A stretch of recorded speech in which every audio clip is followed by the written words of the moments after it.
Welcome to Living 4D with Paul Chek.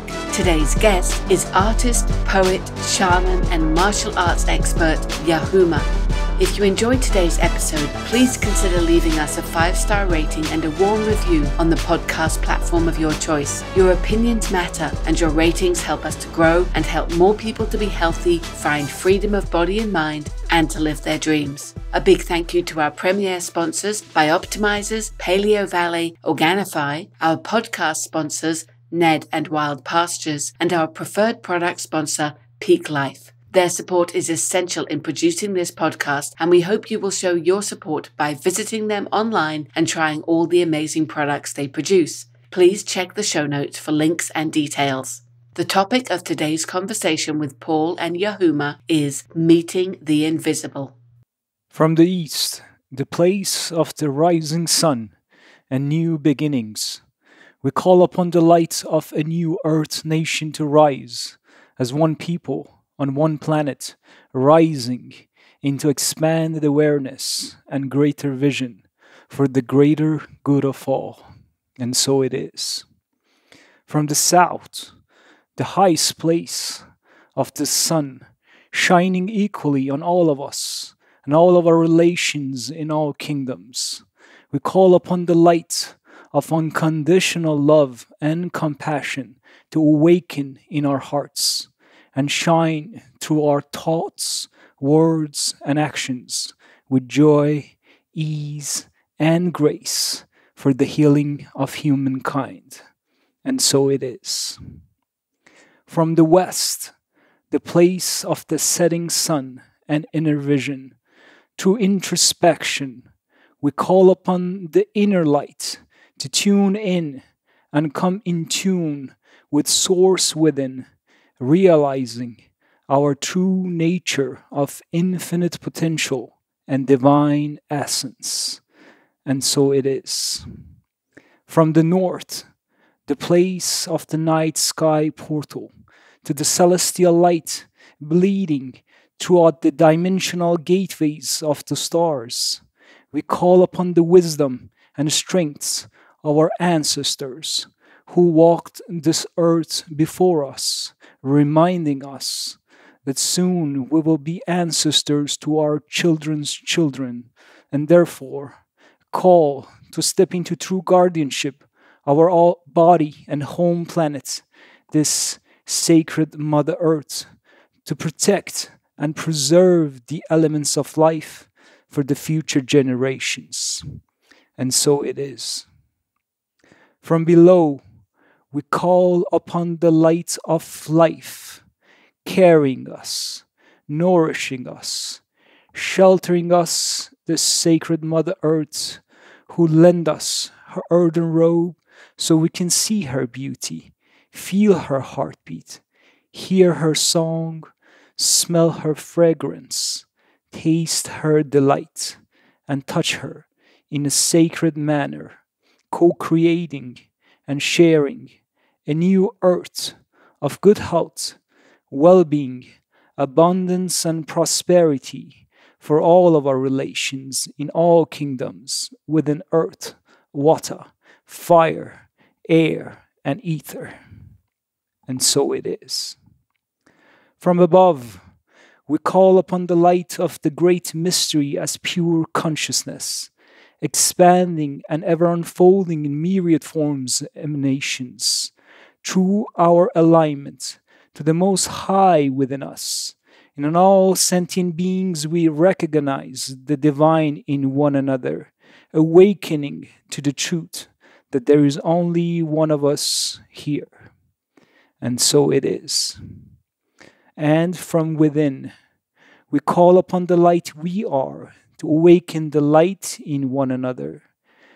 We are stepping now and here into the love we are, reclaiming the sovereign throne of our hearts as queens and kings of our lives, in alignment to Source within, above, below, and all around us as it is, to fulfill our true purpose of being, for the greater good of all.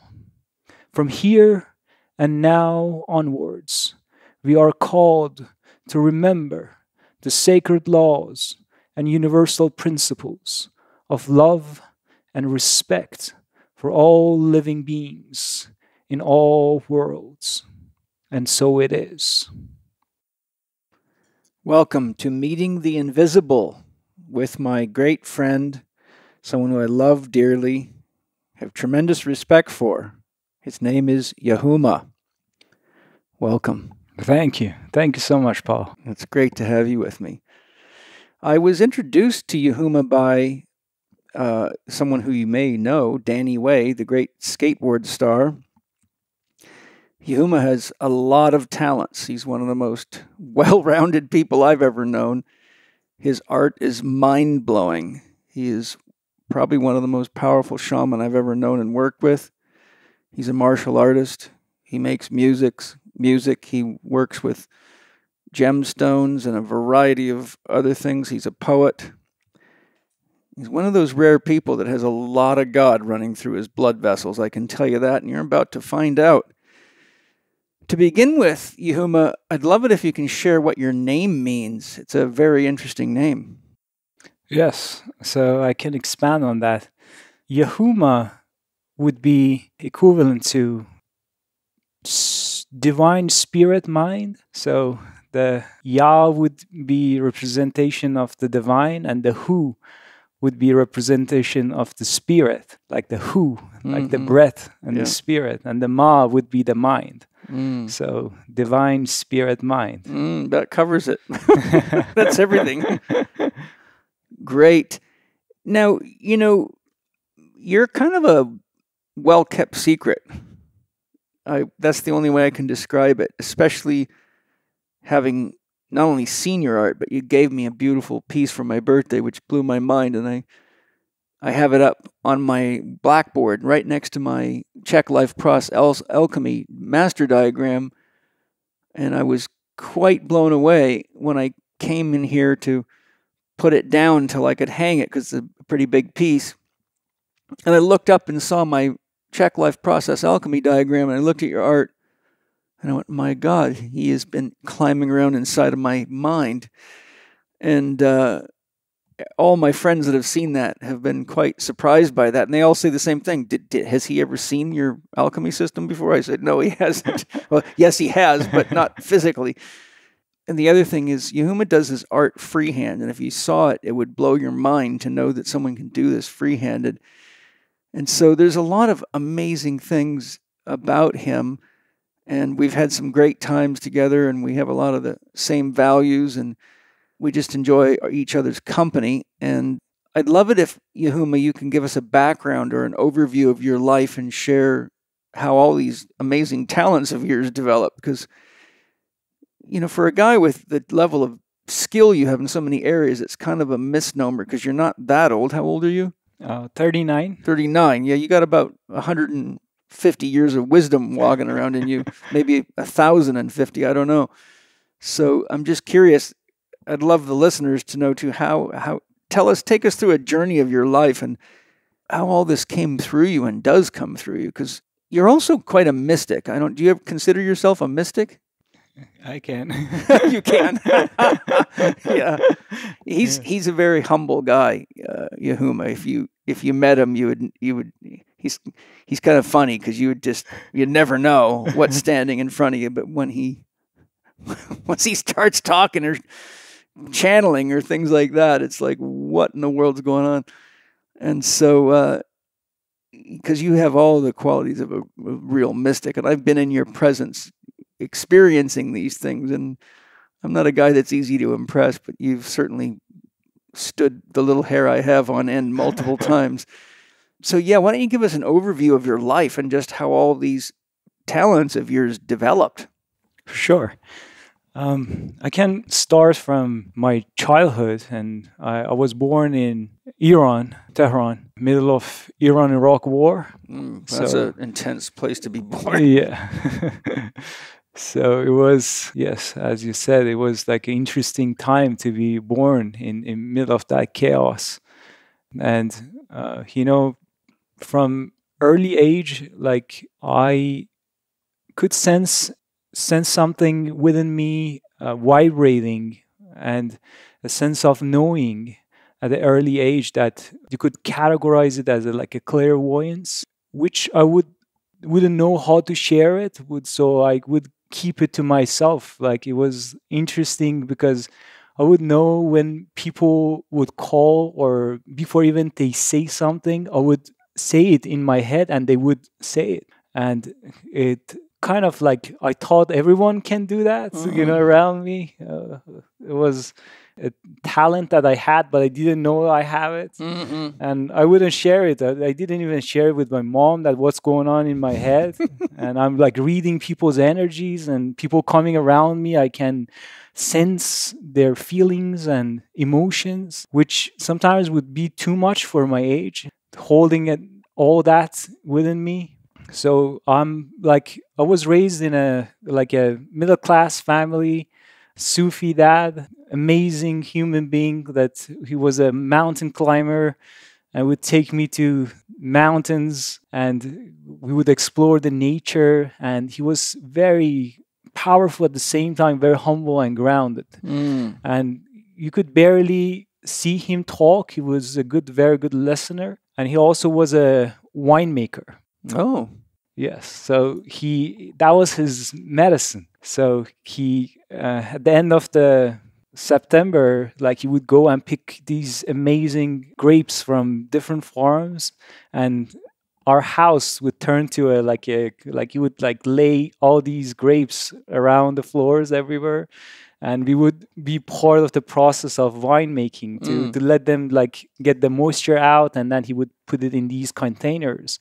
And he had this ritual of going there and massaging them with his hand, and like do the prayers and giving them love there. And we had this pantry underneath, and we had like aged wine for like 20 years. Yeah, that's cool. So, and this is in middle of basically Islamic revolution, Wow. So he would tell us that like, don't ever go to school and tell your friends what's going on there, otherwise you will be arrested here. Yeah. So as you know, like in the country, like within the Islamic revolution, after the revolution, the alcoholic beverages were completely banned, so you cannot have it legally. Basically, people would come to our home, like the families and relatives, and he would go and like open choose a bottle and then come and serve it to the guests.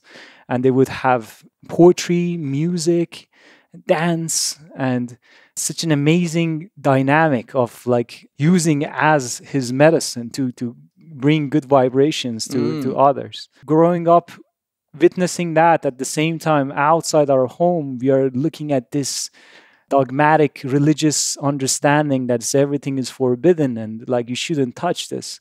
At the same time, my dad he's a Sufi, so I mean, knowing that understanding is like, it's almost, they would categorize him as a heretic of like, because your religion is saying that it's forbidden, but he was seeing beyond that. So he was like aware of like, what is the intention behind it, and seeing it as a medicine. So I witnessed that in an early age. And, my mom went through a spiritual awakening. She was a hairdresser, and suddenly she went through this spiritual awakening, and her psychic abilities suddenly developed. And she has been practicing. She's a seer and a psychic and powerful one for past 30 years now. That's amazing. Yes. And so that's the father and the mother's side. And from my mother's side, the grandfather was a butcher, and he was like, he had a butcher shop, small butcher shop in the neighborhood, and everyone respected him like as like his like the presence and the job that he was doing. He was providing meat for the whole neighborhood, and he was actually slaughtering the animals.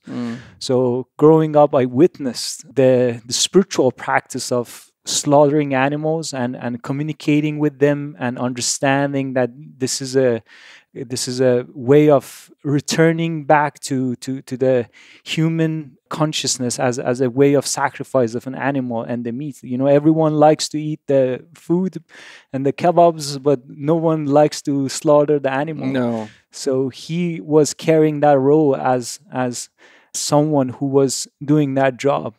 And it was after around doing that job for 40 years, he also went through a spiritual awakening, and he closed his shop. He went back to his village, and he started studying like herbal medicine from scratch, the things from his land, and he started practicing herbology and herbal medicine and healing people from different form of ailments. And that's been going on for past almost 35 years now, and he's in his 90s right now. You have a lot of alchemy in your family. Yeah, I mean Transformation. Yeah, so that's a background about my father, mother, grandfather, and my grandmother. My mom's mom was a super spiritual human being, and she was more into the Orthodox religion. She was always growing up. I saw her as this pure light of energy and integrity and beauty. I was witnessing her. I spent a lot of time with my grandmother and my grandfather. I would wake up early in the morning, and she was always like 4:30, 5 o'clock in the morning. She was in meditation and prayer. And I would walk into the room. I would see these sparkles of light and the aura around her. But at that time, I couldn't understand like what's going on there. And that was the energy of the purity and saintlyhood that she was carrying as a human being. It's amazing. That was important part of my spiritual understanding, to see all these elements. That my dad is a Sufi, my mother is a seer and psychic, and the grandfather in his way is a powerhouse, and whole town looks up to him, and he's a healer. And my grandmother is the foundation of our family. That is like the purest elements of our family that holds everyone together. So that's neat. Yes. So, and I have good soil you come from there, bud. Thank you. And we're two brothers, an older brother, 6 years older than me. We had beautiful dynamics, and growing up, I was kind of ahead of my age. So I would always hang out with my brother's friends. So all of my brother's friends were my close friends. So I was like 5, 6 years kind of ahead of my age. So that also led me to kind of like, with the intensity of the emotions and energies that were flowing through me, I kind of like found a way to kind of numb myself, because I didn't know how to share it, who to share it. So at the early age, I started drinking alcohol. Oh, I didn't know that. Yeah, so it was like 14 years old, and like, but hidden, so from the family, because it was something that like basically is a taboo, and like in the society, like, you know, it's not acceptable. But that would help me to kind of numb myself, numb my senses, to kind of calm myself down of the energy that I was like dealing with. You know, sometimes it would be like, especially when I was alone at home, these voices would come into my head and start talking to me so intensely. That almost becomes like bothering me. And it was only happening when I was like alone by myself. And I couldn't understand what they are communicating with me. So that was like the spiritual like channels that were like, you know, opening for me. And at the early age, I didn't have any understanding around it. And, you know, I chose to just hold it to myself and not share it with anyone. And it continued throughout my like early childhood, till I was 17 years old when I left the country. My parents decided that the environment there is too toxic for me, and I'm too kind of a wild of a child to be safe in this environment. So they kind of gave me the option to leave the country, and the closest option was at the time was Turkey. So at the age of 17, I left my family and went to Turkey. And I prepared for university there. So when I was in Iran, I had put into math school, you know, because like the traditional families, like, and the situation in Iran, they would encourage everyone to go towards either medical or science or engineering or become a doctor. Mm-hmm. And, I was good at maths and physics, but it was something there that it wasn't mine. It was kind of running away from it. It wasn't natural. Mm-hmm. And same thing happened when I went to Turkey. I was encouraged to get into one of the highest levels of science universities, which is called Middle East Technical University. It's like equivalent to maybe MIT in United States. And I studied for that, and I got into physics department. Great. Which, like, just getting into that university was a privilege. Like, they would call you, the moment that you would enter that university, they would call you a master in the town. So just carrying that ID of that university. And I got into that department. I didn't know why I'm there because, again, my friends were encouraging me that if you finish this department, you will be accepted. Definitely, most of the people would get accepted from high institutions, like NASA would accept them as head engineers or scientists. But it was beginning of third year that I decided this is not the right school for me. And I decided to drop out of that school, which was a shock for people around me. I bet, yeah. Just getting into that university, these were like the first 1,000 students of the rankings would get into that university. And we're talking about a country of like 70 million people. For me to make that decision and getting out of that university was a shock for everyone to witness, like what I'm doing. To them, it looked like a big mistake. Yeah. But I got out and I started getting deep into preparing for fine art school, which had a preparation and exam that you needed to be basically good at drawings and sculpture. So the exam had two different versions to it. And I studied for a year, and then I got into the art school. Basically, that's where I felt that I'm at the right place. That's good. It shows. Yeah, so, and I had that background of art in my family. My dad was an amazing calligraphist, and he would always like paint these beautiful portraits next to these like magazines and newspapers. And my brother had amazing talents of drawing and painting. So that's where I dived deep into the art, and I did my bachelor's degree in art in Turkey. And I was in the middle of my master's degree when I came to the United States. That's cool. Hi, everybody. Hope you're enjoying the show. I thought I'd take a minute to sing you a little song. Dr. Quiet, she is yin. Know how she loves to bring energy in. She teaches you how to rest, so your energy is always at its best. Hey! And I want to tell you a little secret. You know how I support Dr. Quiet?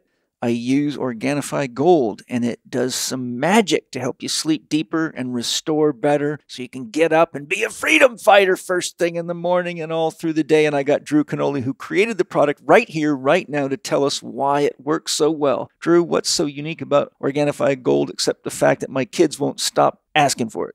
I love this song. Thank you. And I think if we were DJing this, we would do Reishi. Because Reishi, full spectrum, 8-to-1, beta glucans, knock you out. The queen of mushrooms. Reishi is one of the most powerful things we can put in our body, especially at night. Helps restore, revitalize. Great for the liver. Yes. So while we sleep, not only are we restoring and repairing the cells, but we're detoxing in the most effective way possible. Yes. And it doesn't have to taste bad. In fact, it could be something you crave. Yeah. And that's Organifi Gold. It tastes like autumn had a baby with a marshmallow. Every time I have it, it just knocks me out. I've literally tracked it with my Whoop, my Aura Ring, and it adds another hour to an hour and a half of deep sleep. That's great. REM deep every single night. You know what's also really cool? Reishi is a wise man.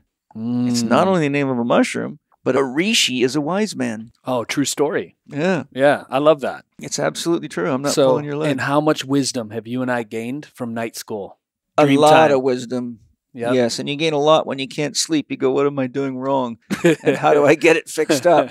So, hey, one time when I was visiting you at your house, you made me a Organifi Gold as a hot tea, and I'd never realized you could make it hot. It's the best way. And I was like blown away. I'm like, wow, this is incredibly good. It tastes like dessert. But it, unlike most sweet things, if you take sweet stuff at night, you can't sleep very well and it jacks you up. But this stuff was just so relaxing and so amazing. I was like, wow, this is incredible. And I know you're allergic to coconut. Yeah. Right? So, but what I like to do, and this is when I'm being bad, you see, there's a much bigger cannoli than the cannoli you see today. I would eat ice cream and all kinds of comfort food because I'm from Michigan. But one thing that put my cravings in check, I take a little cocoa whip. Yeah. I put it on top of this that's golden nice. tea. Okay. It is the best drink at night you could ever have. It's amazing. Yeah.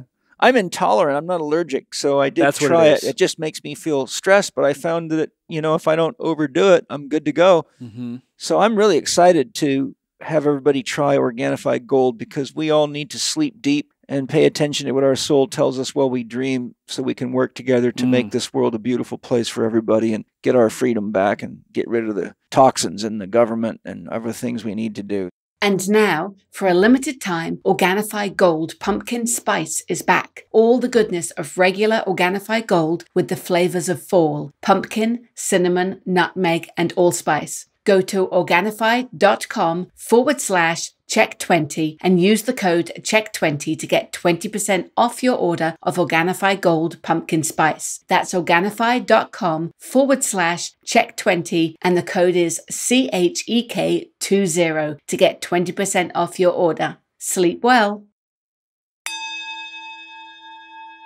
How did your skills in martial arts, shamanism, and some of these other things evolve? So, I mean, in early age, I was kind of encouraged to get into martial arts.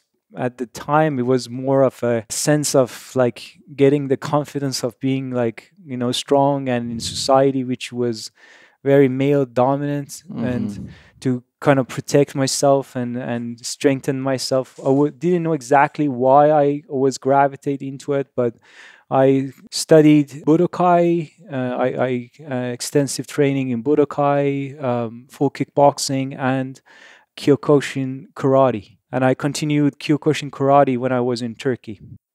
So that was something that I continued working on and developing. But I wasn't fully aware of the depth of the martial arts till I was fully open to spiritual practice and understanding of the depth and the reasoning behind martial arts and how it can help the development of a child and discipline them and bring them certain levels of respect and knowing of their power and abilities. Right. How did your orientation towards shamanism and your expertise on related medicines evolve? Because that's another field you seem to have penetrated quite deeply. That didn't arrive till, it was my grandmother's transition that I mentioned. And after that, I went through a deep depression.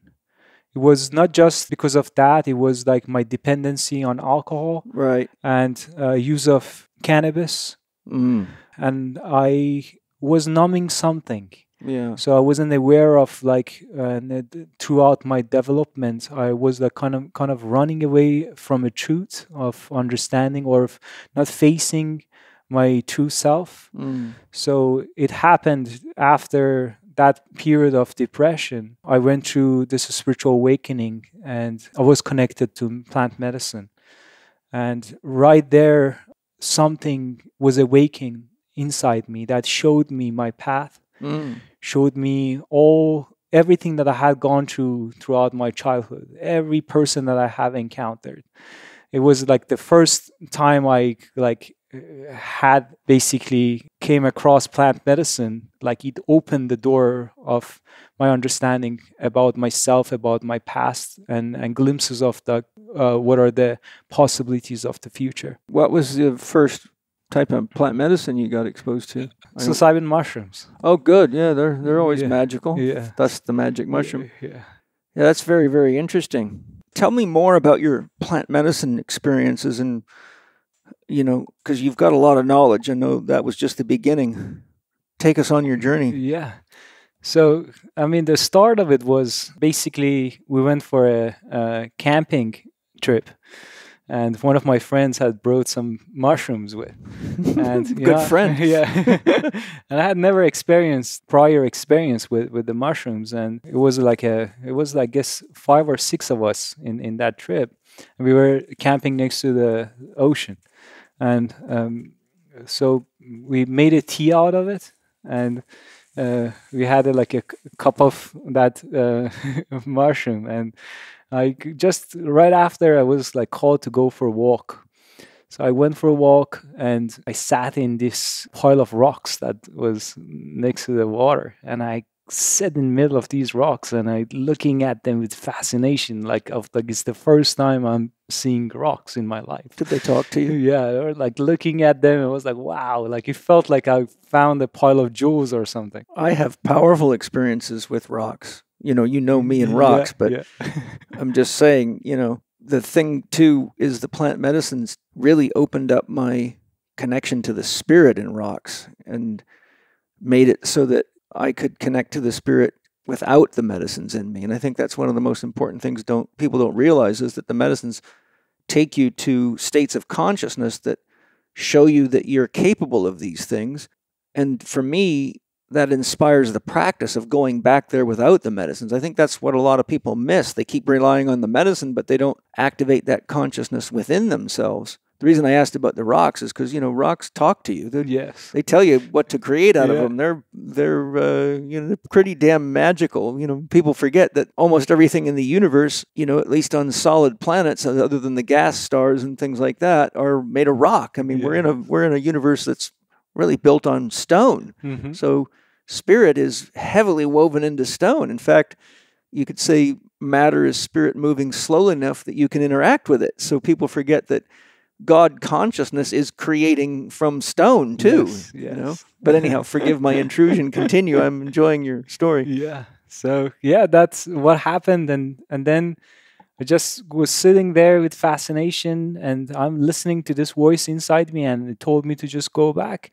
And I went back to the teapot that we had made the mushrooms. Of course you did. And I got the whole leftovers of solid mushrooms inside, and I ate the whole thing. I was whatever it is talking to me, and I was very comfortable with the energy and what was flowing through me. Yeah. And the environment that we were in, it wasn't the most quiet and peaceful environment. And I'm a paddleboarder too. So I got my paddleboard, the voice came inside me. I got my paddleboard and got into the ocean right after that. And I went, I kept paddling, and I found this, I'm in the middle of the ocean. I mean, barely can see the shore.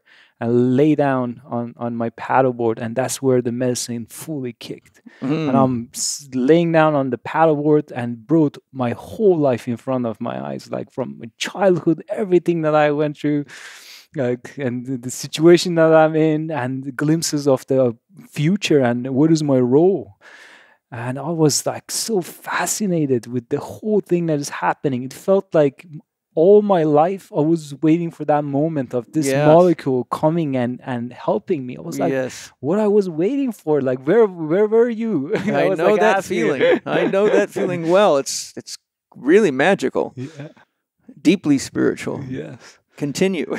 So I was standing on my paddleboard and screaming to the skies, oh my God, this is amazing. And I had amazing, at the same time, my correlation, my balance was something that I had never experienced before. It was I could feel my toes working through these waves, and paddling in the ocean when the water is wavy, it's not an easy thing. And but actually the medicine had brought me in such a perfect, pristine balance and harmony there with the water under me. Right. And so I was called to go back so I don't make my friends worry where this guy got lost there. And I went back to the shore, and here we come, like everyone was having a rough experience. That's not unusual either. They were like, they couldn't even walk, they couldn't talk, they were like thirsty, like someone is like playing like a wrong music, someone is inside the tent, like running away from the crowd. So they didn't know what they're going through. And here we come, like that was my first day at work, actually. Like, I bet. They're probably looking at you like, how come you're not blown out of your mind? Yeah. And you took the rest of what's in the pot. Yeah. So, right there, I knew exactly what to do. I started talking to them. I brought water to someone. I took someone out of the tent. I stopped the music, took someone for a walk. And the spirit was flowing through me, exactly knew what to tell them, how to navigate or change the flow of energy that was circulating.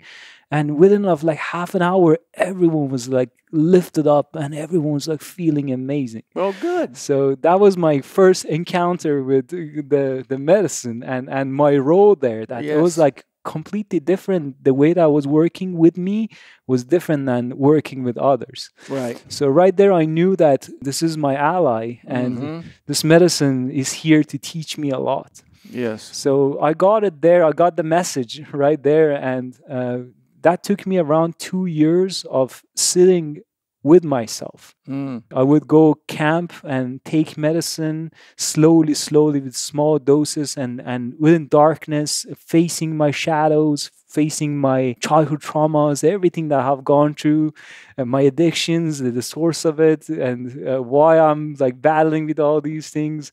And that healing process took around 2 years. And right around like the time that I went through that process, my brother was called to go to Amazon and work with ayahuasca. So he went there and stayed in Amazon with this tribe, middle of rainforest. This wasn't like a center or something. This was like an old shaman, like in middle of forest that he went there. He went through dieta. He was helping them like facilitate, like holding space in these ceremonies. He went through a lot of medicine journeys, and basically that was also a part of his awakening to come to his role as an ayahuasquero, which he is today, right? Yes. That's great. His process and him getting in touch with ayahuasca helped me to go through my process of initiation with the medicine. So he brought this powerful brew from Amazon, and he was initiated into the medicine by that shaman, and I knew I need something to initiate me into the medicine. I need something strong that allows me to step into my full role as a medicine man. Yes. So we basically did a journey together, me and my brother, and I was called to take 2 full cup of like very potent ayahuasca medicine. And that took me to like a hell and back, so that's too funny. Yeah. I mean, it's funny because we know what that means, but it's, for some people it would probably be a very, very scary experience. Too scary for them. Yeah, I mean that type of experience that if you're not meant to do what you meant to do, you would never ever touch medicine in your life ever again. Right. But the next day when I woke up, like I knew that I'm ready, and I stepped into my role. Yeah. And that was a start of my practice. And at the same time, it was still in development. So I started working with people around me, like the close friends that needed guidance and journeys, and slowly built your skill set about depth of shamanism and how to work with the medicine. And I developed my own recipe of the medicine that came through the spirit, that basically now it's 7 years of strict practice of that discipline, which I categorize this medicine as YaHuMa. Close to YaHuMa. Yes. So, and this could be the ancient medicine of the Vedic traditions and Zoroastrianism. And I've been called to work with this particular medicine that carries 4 elements within it, which I just say it as the seed of life, flower of life. Within the flower of life is the seed of life, fruit of life, tree of life or tree of knowledge, and nectar of life. So these 4 elements comes together and basically creates this medicine that I categorize it as YaHuMa. That's great. And you've done some very, very deep ceremonies. Yes. Maybe if you want to share, tell them, kind of how deep you've penetrated with these things. So to be exact, it's throughout my practice, I slowly built the muscles to be able to dive deep within the ocean of the mystery. I can first let me start from there. That like one of my other skill sets that helped me tremendously with my medicine practice was scuba diving. So at an early age, it was 1999 when I was in Iran. I was called to go for scuba diving, which was very rare in Iran because this is a country after war. There is no recreational diving. Where I was living, there was no water around us. But I was, at the time, I was like a lifeguard in a swimming pool. And this instructor, which was a military person, like he was like former F-14 pilot, and he was trained within US military prior to the revolution. He opened this first recreational course of scuba diving. And I was called to basically go and take this course. And, I was the 7th like certified like recreational diver. My ID was 007. You told me that. I thought that was amazing. What a coincidence. Such a number. Yeah. And he was like, the practice was under CMAS, which is the World Underwater Federation. So he was the instructor for CMAS and he certified us. And I became a diver under that discipline. And then I continued diving. And when I was in Turkey, in 2006, I became a PADI open water instructor. And that helped me a lot to, first of all, that was my like a good paying job in Turkey that I was able to work during the summer and study during the winter time. And at the same time, it was like preparation for my medicine work because I see it as almost the similar natures that you take people to the unknown, to the depths of the divine waters. Ocean. Yes. And, basically you need to read their energies and be able to have that confidence and knowing that you are going into that and they are safe, teaching them how to navigate through that, to not panic, to how to communicate with each other. And basically through that discipline and working, I became a master scuba diver trainer. So this one of the highest levels of PADI system. That basically helped me be able to find that courage to dive into the unknown and the depth of the ocean, which medicine is kind of equivalent to the same energy within the spiritual realm because you basically are diving into the unknown and the mystery, and need to know your limits and your boundaries and who you're diving with, what are the limits, how deep you can go, how much you can stay, when is the right time to dive. And I used a lot of knowledge and understanding within the scuba practice as a foundation for my medicine practice. That's great. Now tell us how deep you've gone. So the deepest I have gone, which, is everything that I say is not a recommendation for anyone to take. No. Yeah, this is... So I'm just... I like sharing because, I'm a guy, as you know, that's gone real deep too. Having from our conversations... I'm very aware of how deep that is. And you definitely have to be ready for an experience like that or you'll be annihilated by it. And I've had to rehabilitate people that have tried these things and didn't come home in one piece. We can just leave it at that. Yes. Yeah. I mean, my deepest dive, which within the scuba practice would be identified as a technical dive. So there are recreational dives and there are technical dives that you need to know what you're doing, and it requires equipments and preparation for it. It was 25 grams of psilocybin mushrooms and 3 grams of paganum harmala. Which, for those listening, the paganum significantly increases. It can even double or triple the strength of the mushrooms. Yes.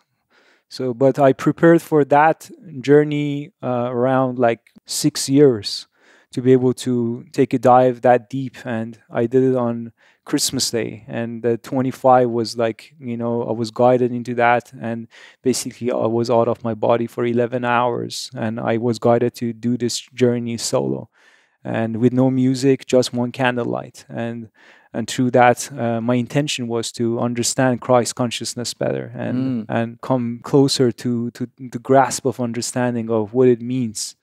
And basically, I came out of that journey, and my paintings and art is a way of me integrating my ceremonies, because it's my personal work, and also my practice of helping others and guiding them through these processes, which sometimes people with different types of ailments, so from all different backgrounds of addiction, anxiety, childhood traumas, suicide thoughts. Basically, I use my art as a form of integration of my medicine journeys, and that journey took me exact 1 month of like working like 6 hours a day on one piece of painting that I was integrating my medicine journey. I would wake up with this prophetic dreams around 2:22 exact, at night, and I would work all the way to 5:55, and those were the hours that I was able to channel and be able to integrate my that single journey. That's interesting. The numbers, the numerology on that's quite interesting. Yeah. Hi, everybody. Today I have a very special, practical, free offering for you. I suspect you know that low back injuries are the most common of all orthopedic injuries, regardless of age, profession, or what sport people play. And a huge percentage of low back injuries happen while squatting. Squatting is one of the 7 primal pattern movements I identified as essential to our ability to function well in our home, work, recreational, fitness, or sports environments.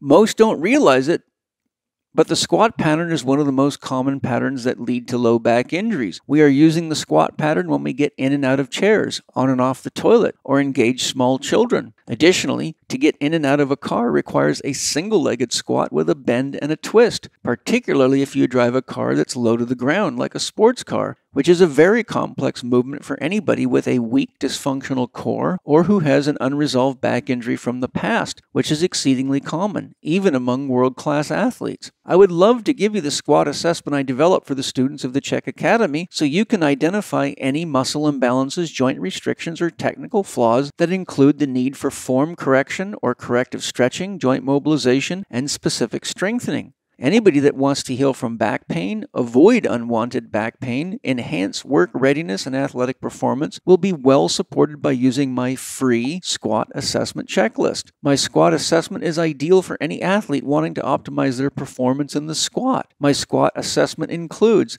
3 key setup assessments, 11 squat execution assessments, a list of key indicators of muscle imbalances, muscle weakness, or joint restrictions. Additionally, once you've downloaded my squat assessment, you will receive a sequence of follow-up videos that will show you how to use it. These instructional videos are not only highly informative, they are also free.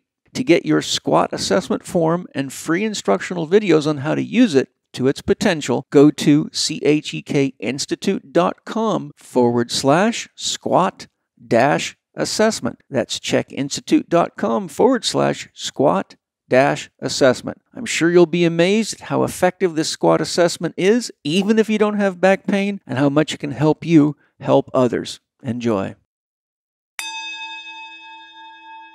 It's funny too, because you and I have come to the same means of integrating our ceremonial work. Yes. Using art. Yes. I studied art therapy for many, many years and basically studied many systems and developed, my own system of art therapy. That's part of the way I prepare people for ceremonies, is using art, because it tells me what's going on inside of them. Because, as I've told many people, the ego cannot escape from art. It doesn't matter what you put on that canvas or paper.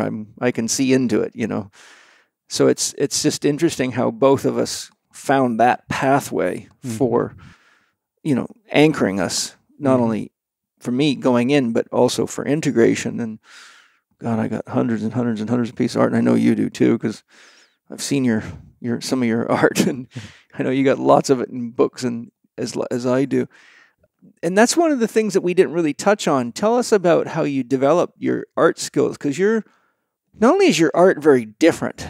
I mean, and when I first saw your art, I was pretty blown away by it, but it was not like other art I'd seen. I mean, it was extremely technical and beautiful, but very different. And it carries a lot of deep, the energy I would describe of your art for me, with my limited contextual exposure to your culture, is I felt like I was in the presence of very powerful Sufi art, is what it felt like to me. That's where it went in my mind.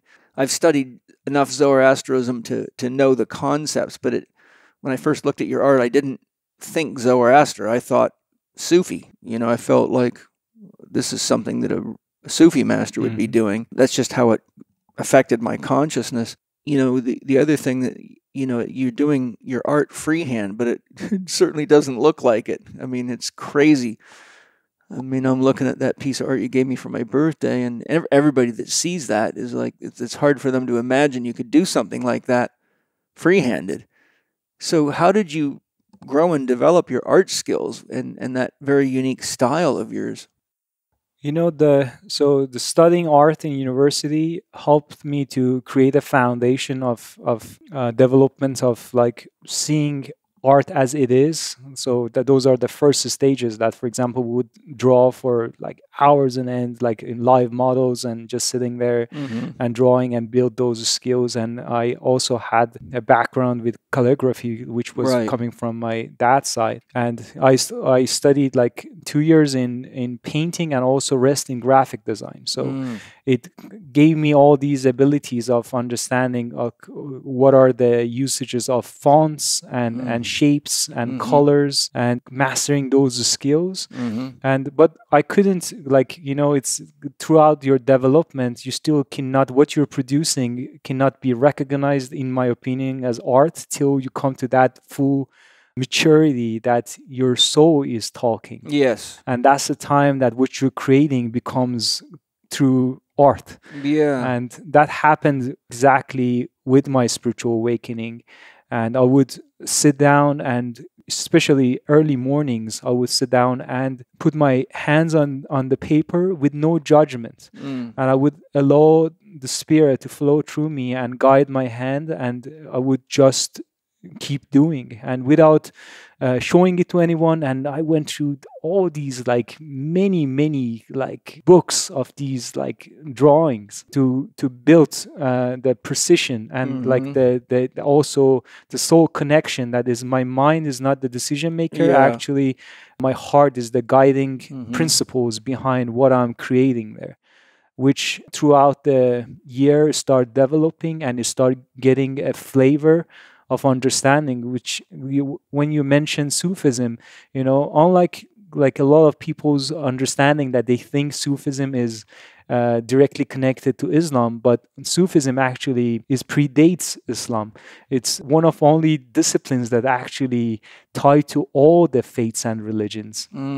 And basically bring all the essence of all these traditions and like wisdom traditions into one single entity. And Sufi basically means Safi, like it's like clarity. You basically clear your heart and let the basically light of the divine shine through you. It was a natural process of creating and connecting with my the left brain, also the numerology and what I had learned through like science, and combining them with my right side of like creativity, and allowing that to combine with each other and create a form of art that is unique to my unique expression of my soul. Yeah.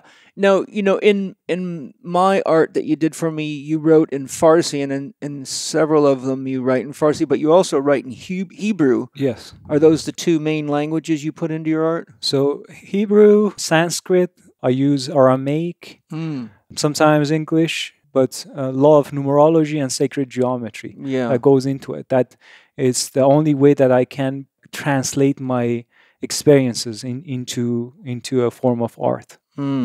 What's your dream for your art? Me and Jason, many people listening will know who Jason Picard is, who I connected to you, and he and I are both looking at your art going, this is like worth a lot of money, especially when you finally do release it out to the world, because you've been kind of waiting for the right time. I've been blessed to see it, and it's very powerful. I've been blessed to be in ceremony with it, which is very powerful. It's quite an experience. What's your dream for your art?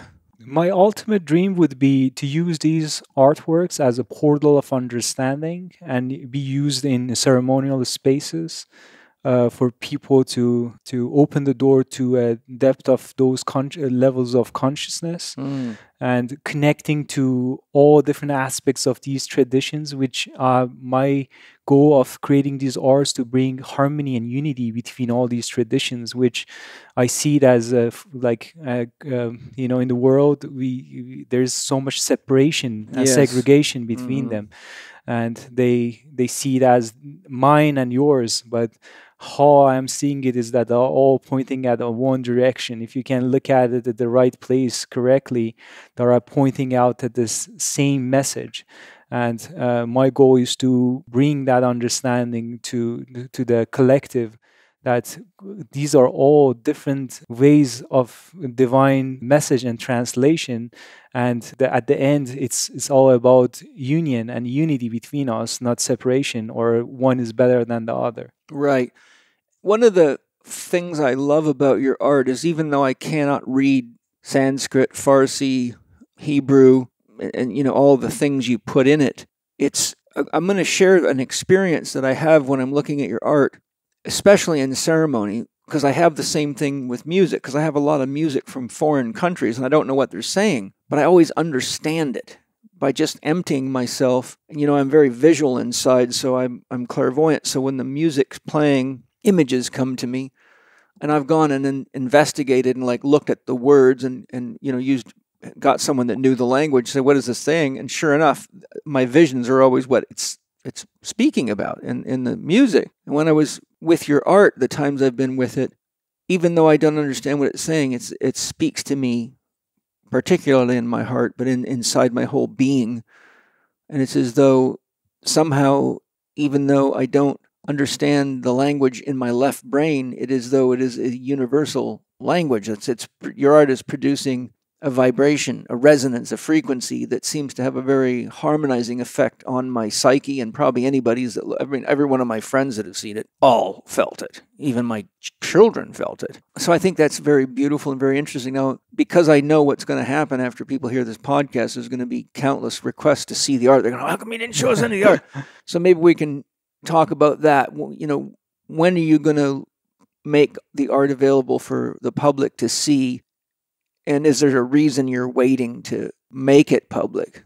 It's a process that I've been guided to work. One of the things, for example, I'm working while I'm producing these arts is these 99 pathways of the divine within the Sufi traditions, that when I bring it to an art is a process of completion within my own psyche and understanding. The reason that I haven't shared it yet, because it interrupts my process of growth, and the comments or the views, sometimes it disturbs my flow of being able to bring them to physical reality. And it's a process that I feel like it's almost there to come to completion. I have, other than the small drawings, I've been working on these big works of the massive canvases, and I've been called that is the 19th work is going to be the completion, that finally I come to the point that I'm comfortable to be able to release it as a piece, because they're all telling a story. So if I was going to share it beforehand, almost the story wasn't complete. It would be like publishing a book before it was finished. Yes, exactly. Yeah. So you said there's 19 pieces, and then you'll unveil it? Because you're right, some of them are big. I mean, they're, think of a blackboard in a school, listeners, and they're big like that. And when you look at it, the first thing you think is, how on earth did he do that? I see that every day, and I ask that, how in the world does he do that? And I can't wait for all of you to be able to see it when he unveils it, because it will be you won't need the mushrooms. I promise you that. You just look at the art and you'll get a powerful, powerful experience that'll affect your soul. The next thing I wanted to talk to you about is it's a shift in conversation, but because of your background and because of, you know, what I've learned by being with you and who you are and your life path, and because of what's going on in the world, I wanted to ask you, you know, as you're surely aware, we're in a generation of what Leonard Sachs, MD, has labeled the lost boys, young boys and young men who are not becoming men. You know, there's a huge epidemic of young men that just don't want to work, and they have lost their interest in women. And I've heard a number of interviews with Leonard Sachs and read his books, and they contain a lot of commentary from women who have had really a lot of frustration dating men. They go out with them and they don't want to do anything. They've got no sex drive, or they're all just want to play video games and watch television. They want the women to pay for everything. They basically want the women to be like their mother. The women get very frustrated because they feel like they've got a child instead of a man. A lot of them are not doing well in school. Well, at the same time, girls are something like 60% of all the students in universities worldwide are now women. The grades amongst the men is dropping down quite bad, while the women are actually almost, this is my own phrase, but they're almost like becoming addicted to education. And it's almost like the women are being pushed into this masculine role because of the lack of men. And so I'd love it if you can share your thoughts on the ways working with martial arts and having a martial arts master and mastering a martial art could help these, and any other thoughts that you might have as to why you think this is happening and what we as citizens, as parents, or even those young men listening that might fall into this category can kind of heal. And, you know, I think it's a dangerous time to not have men in our country, because without men, you have nobody to do the hero's journey and protect the rights and the freedoms of the people. You know, all native tribes, you had to go through an initiation to become a warrior to protect your tribe. And we're coming to a dangerous place where you've got all these feminized men going into the military that just want to play video games, and the standards of fitness have gone down tremendously in the military. I was recently talking to a friend who was visiting a family member who was in the 82nd Airborne Division, which, you know, I used to be in. And they said to me, Paul, you know what was really shocking is how many fat paratroopers there were. And I'm like, yes, I got out of the 82nd in 1986, so it was a lot less of a problem then. But I used to be frustrated because I went to be with the badasses, and they actually put me in charge of taking care of what they called the fat boys. So I had to whip these guys into shape. And I did a really good job of it, but it's like now almost all of them are that way, and the standards. And even while I was in there, we're talking about having to lower the fitness standards because people were going unconscious all the time. And it was just like a degeneration of the masculine culture right in front of my eyes. And it's just gotten worse and worse and worse. So, you know, because one of the reasons I want to ask you this, one, you're a very skilled martial artist. Two, you're an unusual guy because you've got quite a nice balance of male and female energy. I mean, I spent enough time around you. You know, there's no question there's a shitload of fire hiding inside of you, but you present yourself you're the guy that would, you know, carry a bag of groceries for any woman who needed help, and you have a lot of love in you, and you're soft in your presence. So you've kind of got this beautiful balance of yin and yang, or water and fire in you, and that's a very rare It took me a long time. I'm still working on that myself because I have a lot of fire in me, you know, so I have to kind of watch myself so I don't become too aggressive with people or too warrior-like. So for me, you're a good example because I can see where I could grow to by being with you. Point being is I think you grew up in a war-torn environment. You obviously know what men is because the warriors from your neck of the woods are quite famous for being plenty tough. You know, to do the depths of medicine work you do. And I mean, I know from my own, you have to have a pair of balls. I mean, let me just put it straight up. You can't, it's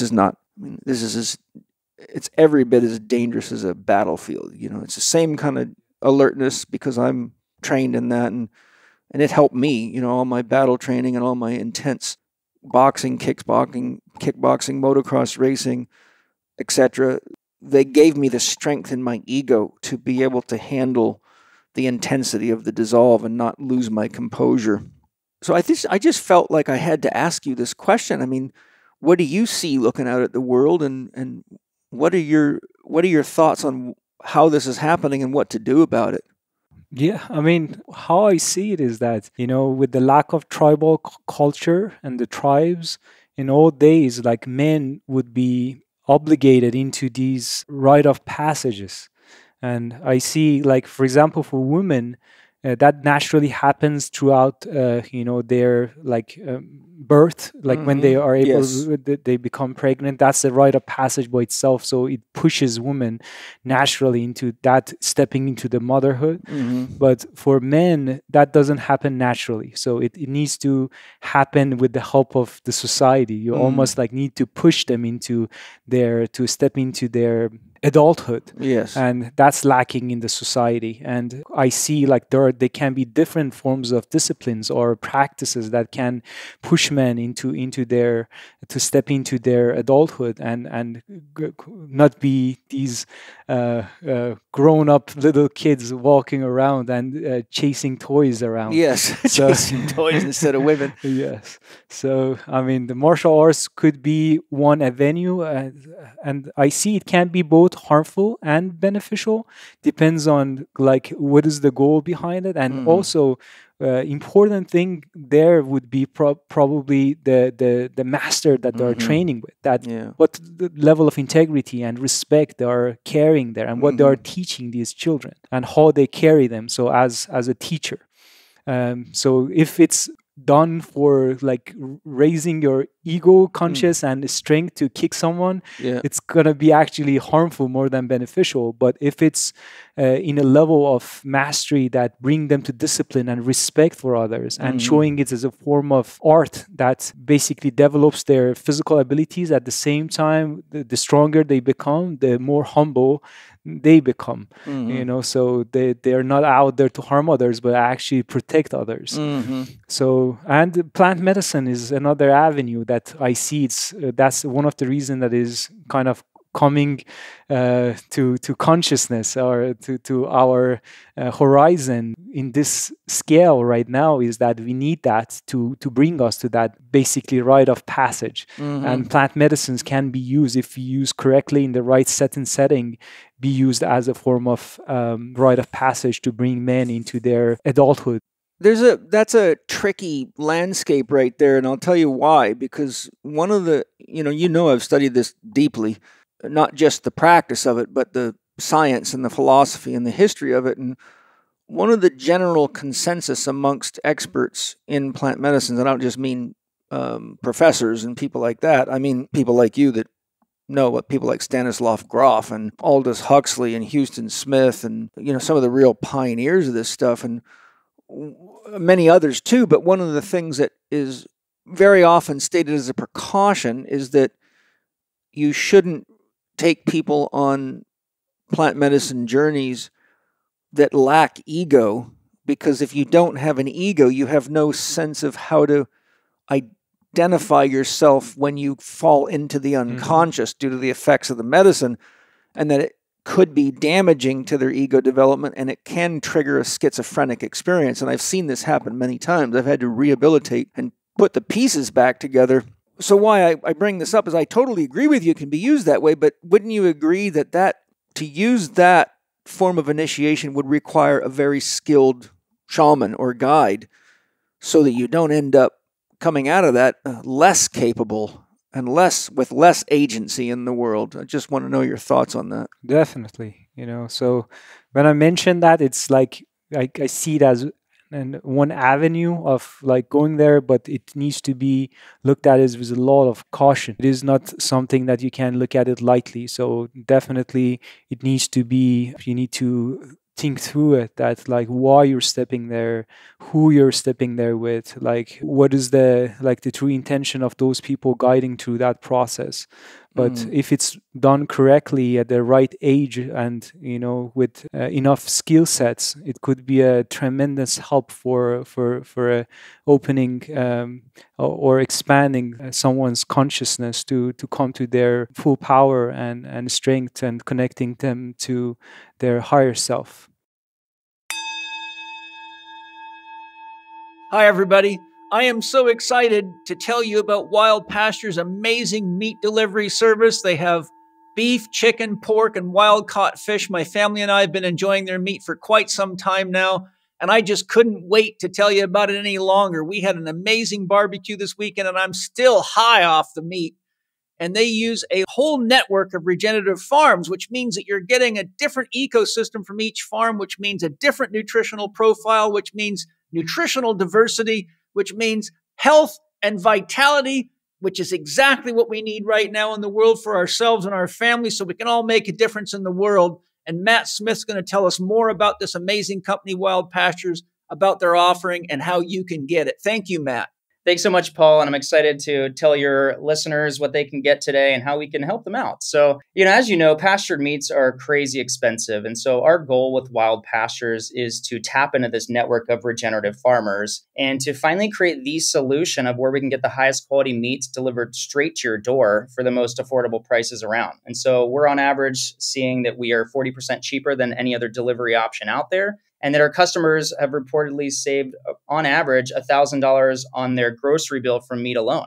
And so Wild Pastures is a regenerative meat delivery service that is solving this problem.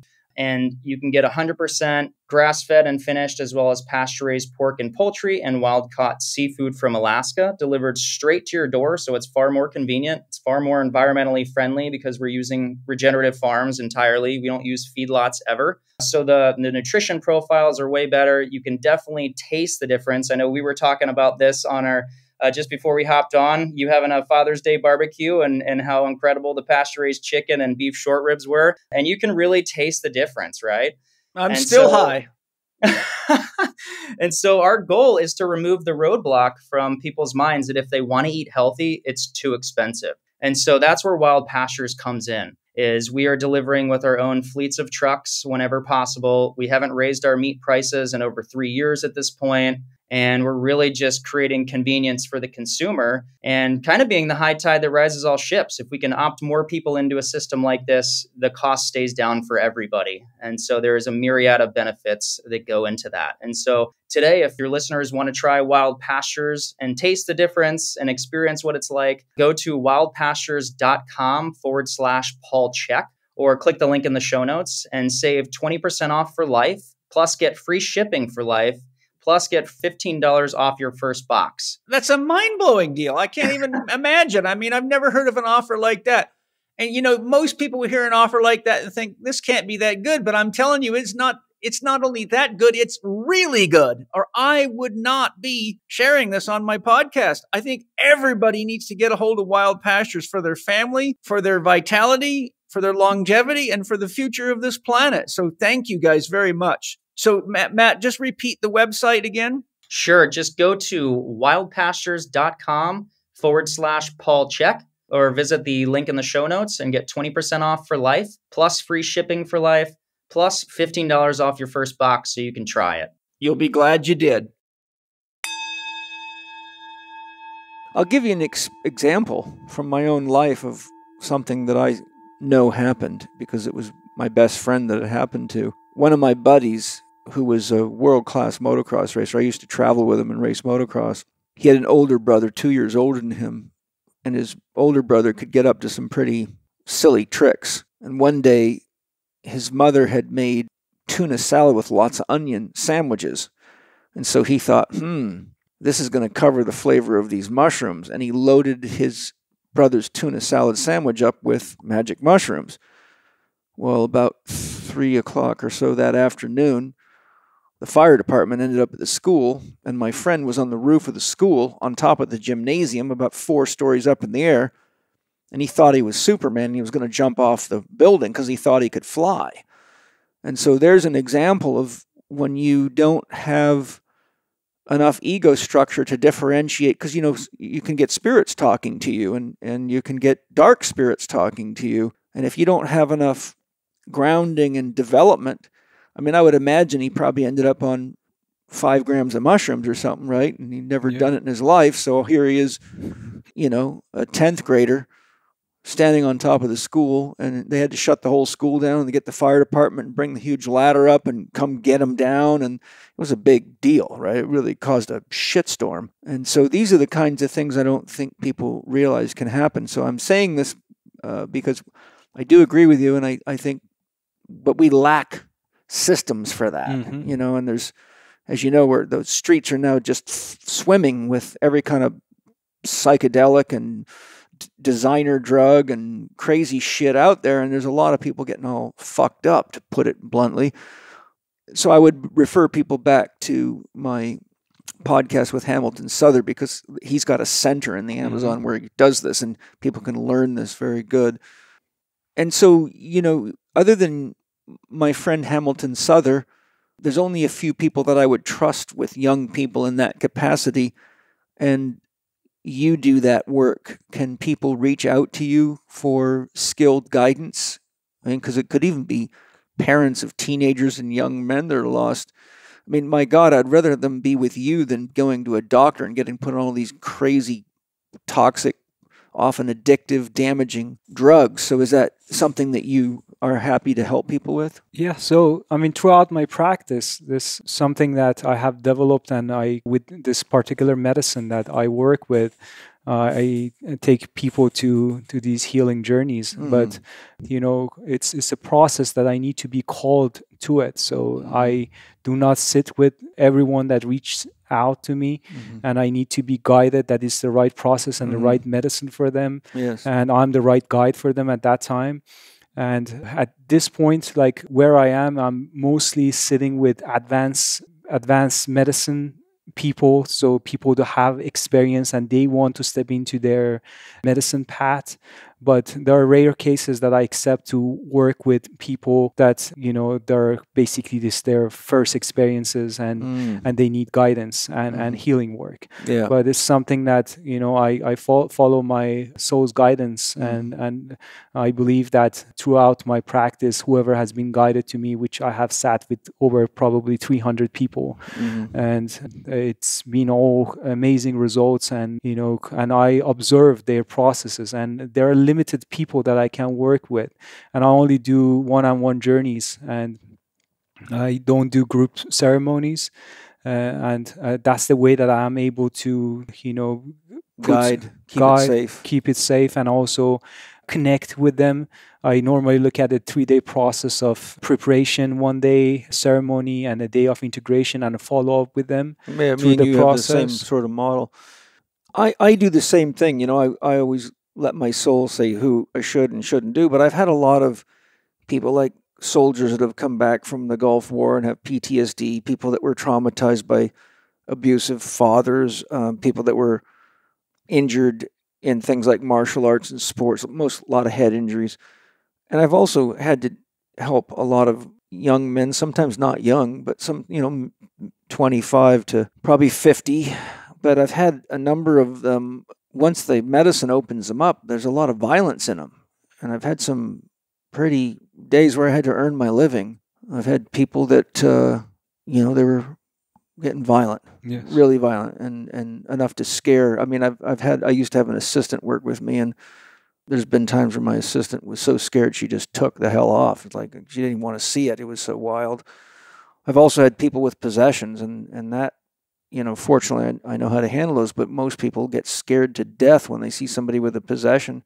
Have you come across the challenges of people having to release all this trauma inside of them? Yes. I've seen it all. So. Yeah. Helps to be very skilled at martial arts to be able to control these guys, because I've literally had to, put people in chokeholds and wrap my legs around them so they can't move. And there's been times when I've had like great big rugby players, and it's hard work. I mean, some of these guys are 250 pounds, and when you get a bull like that going off, my point is, I'm sharing that, this is a lot of responsibility, and it's not, I think if some of the, there's one of the trends out there right now, as you know, is that somebody who does a couple of journeys thinks they're a shaman.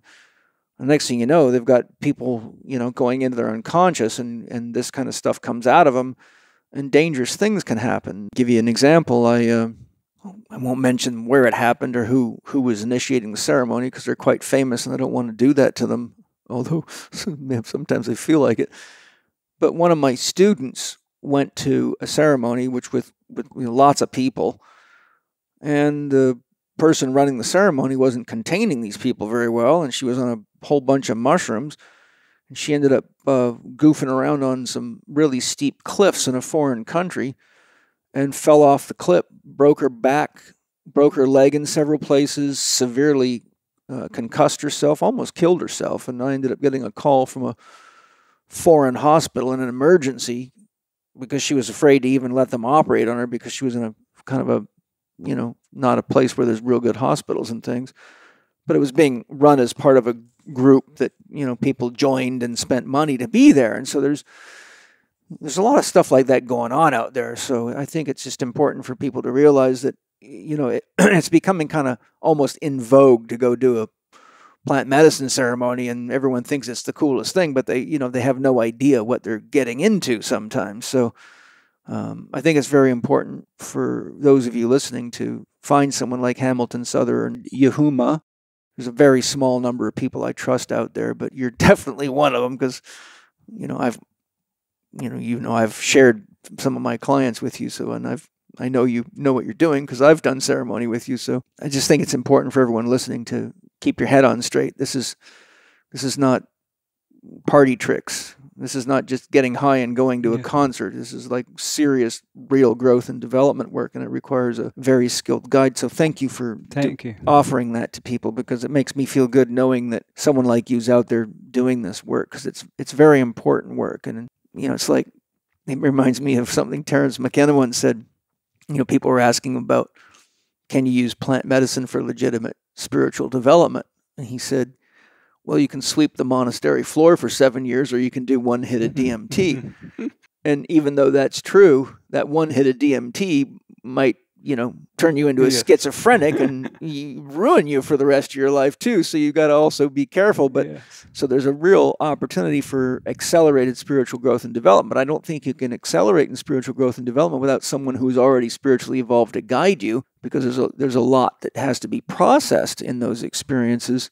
To mention something about, these journeys, again, I want to reference the scuba diving. Right. It's not, you don't take with no experience or no expertise, you don't just take equipment and just dive into the ocean. No, you get killed. It's very serious, injuries and what you can cause yourself. But at the same time, if you're at the right place with the right guide, with the right equipment, understanding of your limits and boundaries and what depth you can do, what conditions you are diving, what day you are diving, and what is around you, and that can turn to an amazing experience. And the same thing goes with these medicine ceremonies, that it's not just what you're taking, it's what is your intention behind it, what is the place that you're holding these ceremonies, what is the energetic field around you, what are the people that are around you. What is the music that you're feeding your soul when you are in that open state of consciousness? Yes. So all these, even the day that you're holding that ceremony, energetically, which planets are you working with? Right, astrological influences. So all these comes together and make it a beautiful ceremony that is almost, look at it as an art form that you, as someone, as a shamanic practice, someone needs to design an artful as a piece of art of a ceremony, that someone comes out of it with a lot of fruits, and that they can integrate into their process, which you have to put in thought all those things together to be able to get the most out of it. One of the things I wanted to ask you is, we've touched on this a little bit, but I want to ask this question very directly. What are some of the pathways to your own spiritual development? I mean, you and I have shared books and talked, and we've read a lot of the same books, and, you're much more into the sort of the Middle Eastern approach to spirituality. I've studied a lot, but I'm not Middle Eastern, so my study will never be the same as you living in that culture. There's just no way to make that connection. I do love a lot of Middle Eastern spirituality. I mean, I really think it's cool. I don't mean that in a slang. I mean, it's really powerful. I mean, reading one of my favorite poetry books, I think I showed it to you, The Drunken Universe. Just a mind-blowing book. I mean, you can have samadhi experiences just reading that poetry. I can't remember where I found that book, but when I read it, it blew my mind. And it's a lot of it's Sufi masters and Middle Eastern mystics, and it's like the depth of these people is just unbelievable. I mean, and their poetry. I mean, I've studied Rumi, as you know, for many, many years. I've got a lot of Rumi over there. I've got thousands and thousands. Probably, I wouldn't doubt if I have 100,000 poems in different books, and I've got his whole collection there. Could you share more about some of the stages you went through in your own spiritual development and how you developed your own, what I would call spiritual living philosophy? And if you could describe what is it, your sort of inner story that you tell yourself about life? You know, the world's going into some crazy times right now, obviously. So how did you build your spiritual philosophy? I mean, we've heard about your mother, your father, your grandparents, so that's obviously an underpinning. But certainly, I know from all the books you read that you've done some work on your own. There may be other people that you studied with. So how did you put the blocks together?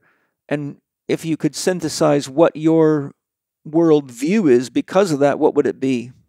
Yeah, I mean, what basically put together the foundation for my medicine work was learning from the masters within our tradition. For example, the first teacher that I would recognize as a spiritual teacher was Omar Khayyam, which he was born in 1048. So, and that was the first book that my dad basically gave me when I was like five. Isn't he a Sufi master?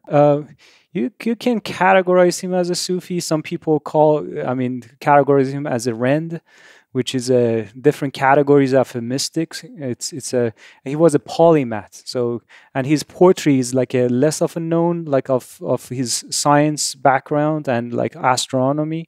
But basically, when I was a kid, my dad used to read these poetries when I still didn't know how to read and write, and he would ask me to memorize these. And that helped me to be able to tap into these levels of mystery that would create the right foundation for me for my medicine work. And throughout the years, I tapped into different traditions, and I have extensive study of all different religions, from Christianity, Buddhist tradition, Hindu tradition, Islam, and Judaism. And I have understanding of Kabbalah, and Sufism would be probably my core principle of my spiritual development, which I see because it connects me to all different faiths. And Hazrat Inayat Khan is one of the teachers that I used a lot to be able to create the right foundation for my spiritual practice. He's an amazing human being. I wish he was still alive. Yeah. And Paramahansa Yogananda was beginning of my spiritual practice. I went through all his works and talks and essays, which helped me tremendously to be able to have an understanding there. And Rumi, like I've been studying Rumi through an amazing teacher, which he's been basically studying Rumi for past 50 years. He's one of the highest scholars of Rumi teachings in the world living right now, and I'm taking his courses of Rumi's interpretations of Masnavi. I've done over probably like 200 classes of that. That's great. It definitely, together with my spiritual in medicine work and studying these masters, helped me to be able to integrate my own process and also come to deeper understanding of what is the depth of the mystery that's happening and what is the higher purpose of human beings on earth. What have you concluded? So I see that the birth of the creation as love. You know, I'm able to step back and see the non-duality and see the roles that everyone play within this game, and the roles that are important. For example, the dark roles and the light roles. You know that, and everyone is playing their own role, and then you choose your role and you stick to what you believe is the truth.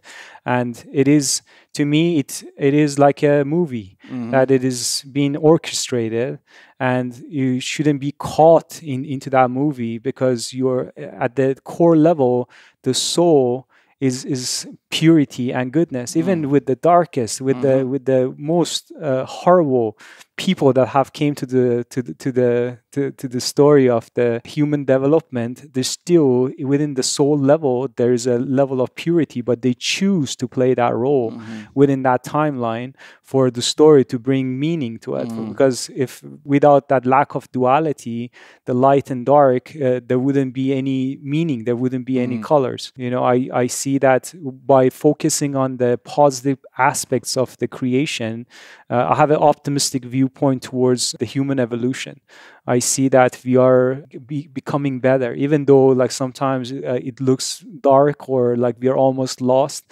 But I see that the pains that we go through, the mistakes that we go through are the necessary process of our development. And through that, we can come to our higher levels of consciousness, expanding our consciousness. And that pain is necessary. And those roles as people that we point out as bad people, they're actually doing their job. And for us to stick into what we believe is the right thing to do and create this, give meaning to the story of life. One of the most amazing Bioptimizer's products I've ever used is Biome Breakthrough, which used to be called Leaky Gut Guardian. I can honestly say I use it every single day. I have a morning routine. I put a scoop in with 2 fresh squeezed limes. I put a little bit of other ingredients that I like in there. And I'll tell you what, if any of you have read my book, How to Eat, Move, and Be Healthy, and you know how to read your poops, well, Biome Breakthrough makes for some really nice poopy policemen. I've got Wade here to tell us what's so unique about it, but I want to tell you right up front, I love this stuff. I don't go anywhere without it, and I keep a lot of it on hand so I don't run out. So Wade, what is it that's making that product so effective?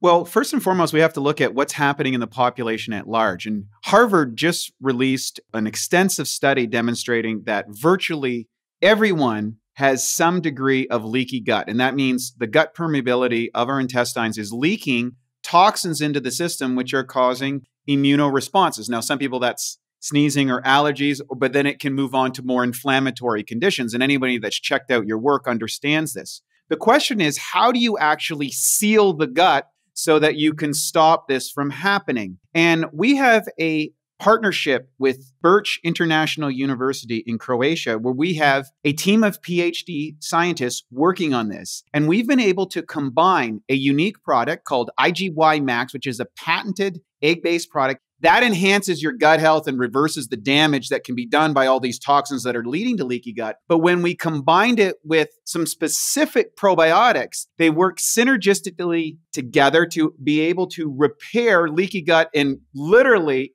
hours as opposed to going through an extensive protocol. Now, we can't stop ourselves from experiencing all the toxins in our world, or food, air, water, you name it. It's coming from everywhere nowadays. So what we have to look at is well, how do we manage the damage, if you will, that we are taking, even if we're following, the highest levels of food hygiene and, conscientiousness. And so what's happened is Biome Breakthrough has been able to be proven in the lab and in folks. Research papers will be coming out very soon to demonstrate this. And that's why we've called it Biome Breakthrough. We're able to actually repair and stop the leaky gut from happening with the combination of IGY Max. It's a unique set of probiotics, and we're happy to deliver it to people. We're very excited. We can try it. It's a money-back guarantee. If you don't feel better, if your poops aren't better, if you don't say, wow, my inflammatory conditions in my gut are going down, you get your money back. So it's really easy to get. You go to biomebreakthrough.com/living4D. You'll put in Paul 10. You get a 10% discount on this and any other products that we supply at Bioptimizers. I can't recommend it enough. I love this stuff. And it actually tastes good too, which is unique. So thank you very much once again for making such an amazing product. I'm really excited to be able to offer it to everybody. Enjoy Biome Breakthrough. I think it's important for the whole family. It seems to me, I'm curious to hear your thoughts. I feel like we're going through a worldwide initiation process right now. I think we're being put in a situation where we either have to become adults and work together and stand up for ourselves and for the planet, or we're going to be held by the dark forces in a cage where they can toy with us until we wake up and try it again. I'm just curious your thoughts. Yeah, I mean, it's a very, very important time of human history. I see it. And the way that technology is expanding, it's like the speed of that development there is like we don't have much time to come to that realization of who we are and what is the right thing to do. And I believe one of the reasons that the plant medicine is coming into that to the surface is because we don't have time to keep up with the technology. We cannot go to a monastery and sit there for like 30 years to come to that spiritual development. And I see plant medicine as a form of spiritual technology that can keep our speed into the other side of the, if you want to categorize it as harmonic forces, it allows us to expand our consciousness and being able to balance that. But I'm very optimistic about the future of humankind, and I feel that in very recent years, I see that like we are at the year 7 right now, 2023 numerology form. I see that by the 9 we come to a very critical point of human development and change in human consciousness, and by 11 we'll be completely stepping into a new era of human consciousness that we have never ever experienced prior. And my viewpoint is optimistic. So the future is not set yet, but we as the force of the truth and goodness there, I like to see it and put that positive and optimistic view while I'm still working and hustling. Every day. I'm not just sitting there and hoping. No, I'm right there with you. You know what I'm up to, and that's why I'm tired, because I have a real soul urge to. It was interesting. I said, a few months back, just with all the crazy stuff going on in the world and my concern for my children's future and every child's future, I said to my soul, I said, did we know this was going to be like this when we got here? And my soul said, not only did you know, that's why you chose to come. I'm like, oh man, kick me next time. But, at the same time, I understand the importance of it, and it really does give people like us a real reason to. It puts a lot of meaning to our story, is what I would say. We're important. People like us are important to the creation of, I believe, a new myth is being brought in. I think we need a new myth. I think our particularly the Judeo-Christian myth, I think it was good for its time, but it's very, very outdated. The dark forces have advanced their technology to the point where our myth needs to be upgraded to be a counterbalance for that. And so I think your art actually is. I think it's going to open people's psyches to be able to download their own personal myth. Is what I sense quite a lot.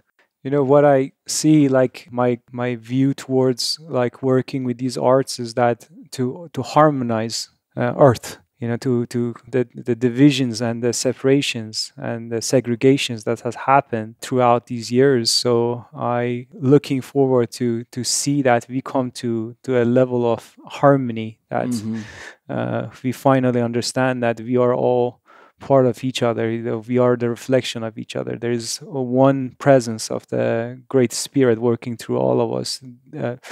Doesn't matter what color, what religion, what race you're coming from, we are all one.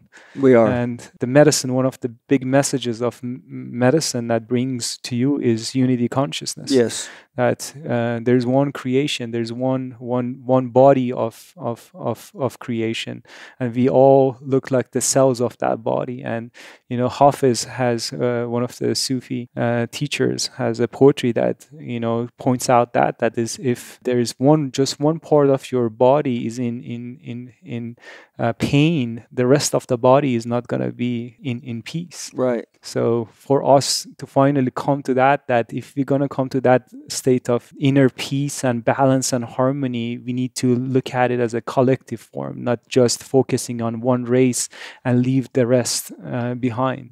So every piece of this collective is important to come to that level of harmony for us to finally step into almost manifesting heaven-like experience within this physical reality. Yeah. Channeling is also part of the work that you do. And, channeling is one of those areas where it really divides people, just like plant medicines do. And religions do. And I think there's a good reason to be concerned about channelers, because there's a lot of junk out there, as you know. I'd just like to hear your thoughts on channeling, because I've experienced your channeling. It's extremely powerful. And I've even tracked it to see where it was coming from, as I've told you. Could you share why channeling is important to you? And maybe if you want to share who's coming through you when you channel, because it's quite a profound experience to be with you when you're channeling. It's not like listening to Esther Hicks channel, what is it, Abraham or something like that. It's a pretty damn powerful experience. I mean, the first time I was with you, it shocked me. I mean, I literally felt the environment shift very strongly. Like, at first I got nervous. I had to ask my soul, is this safe? Because there was so much energy coming through you. It was just needless to say. I mean, I'm not an easy guy to knock off center, and I had to check and say, is this safe? And the person that was with us was squeezing my hand so hard, I thought he was like, he didn't know what was going down, and I had to breathe and check, but my soul told me, no, it's completely safe. And then the second time, maybe the third time, I can't remember, we were in ceremony together and you were channeling, and I thought, I'm going to go see who's coming through him, and it was quite profound. You want to share a little bit about that? Yeah. I mean, for me to give an understanding about channeling, I see that the soul, it works as a mirror. Mm-hmm. And the more that you clear that mirror, and what it reflects through that mirror becomes the channel. So basically, it's not the place of the mind. So the mind needs to be moved out of the way, and then the clarity and the depth of the clarity of how beautifully that soul or the heart is being polished will be the reflection of that channel. And for me, my art is a form of channeling, that I developed. That was the first level of the practice. And martial arts was flowing through me, and I'm able to produce these unique expressions of katas and techniques that is coming through as a form of channel of creative expression. The form of the vocal channel that I was able to develop, it was throughout my practice. I guess it was the 5th year that this channel opened up for me, and it connects me to the foundation of the medicine that I work with, which I categorize it as YaHuMa. And it's a form of language that it's what I can trace it is connects to an old Avestan language that it's an extinct language. So it's basically you cannot trace it back within the documents. There is no verbal record of it. But how I can see it is that it brings that vibration back, which is the vibration of the Magi's, connects back to the tribe of Mor, which were the Moran, which is Zoroaster comes from, and this is the old Avestan language. This language for me works as a form of Icaro, for example, within the ayahuasca journeys, that opens certain doorways and pathways to new levels of consciousness that normally is not allowed to an uninitiated person. So it's a tool for me that I use to remove energies, to move energies, to bring harmony and a certain level of balance into the ceremonial space. And I'm in the process of it's almost in a form of download that it's completing itself, as it's a very complicated and very, very deep language that almost see it as one of the foundation of all languages. It has sounds and expressions that sometimes even if you want to repeat it back again, it's very difficult to make those sounds and vibrations. And I use that basically as a form of, as I said, an Icaro within the ayahuasca practice, which is connected to this lineage of medicine, to be able to help align the energy and harmonize the energy and work it as a tool. Yeah, it's very, very powerful, and it's interesting. Do you have any thoughts on any warnings or concepts for others to use to discern good channeled work from not good channeled work? I feel like it requires discernment and observation.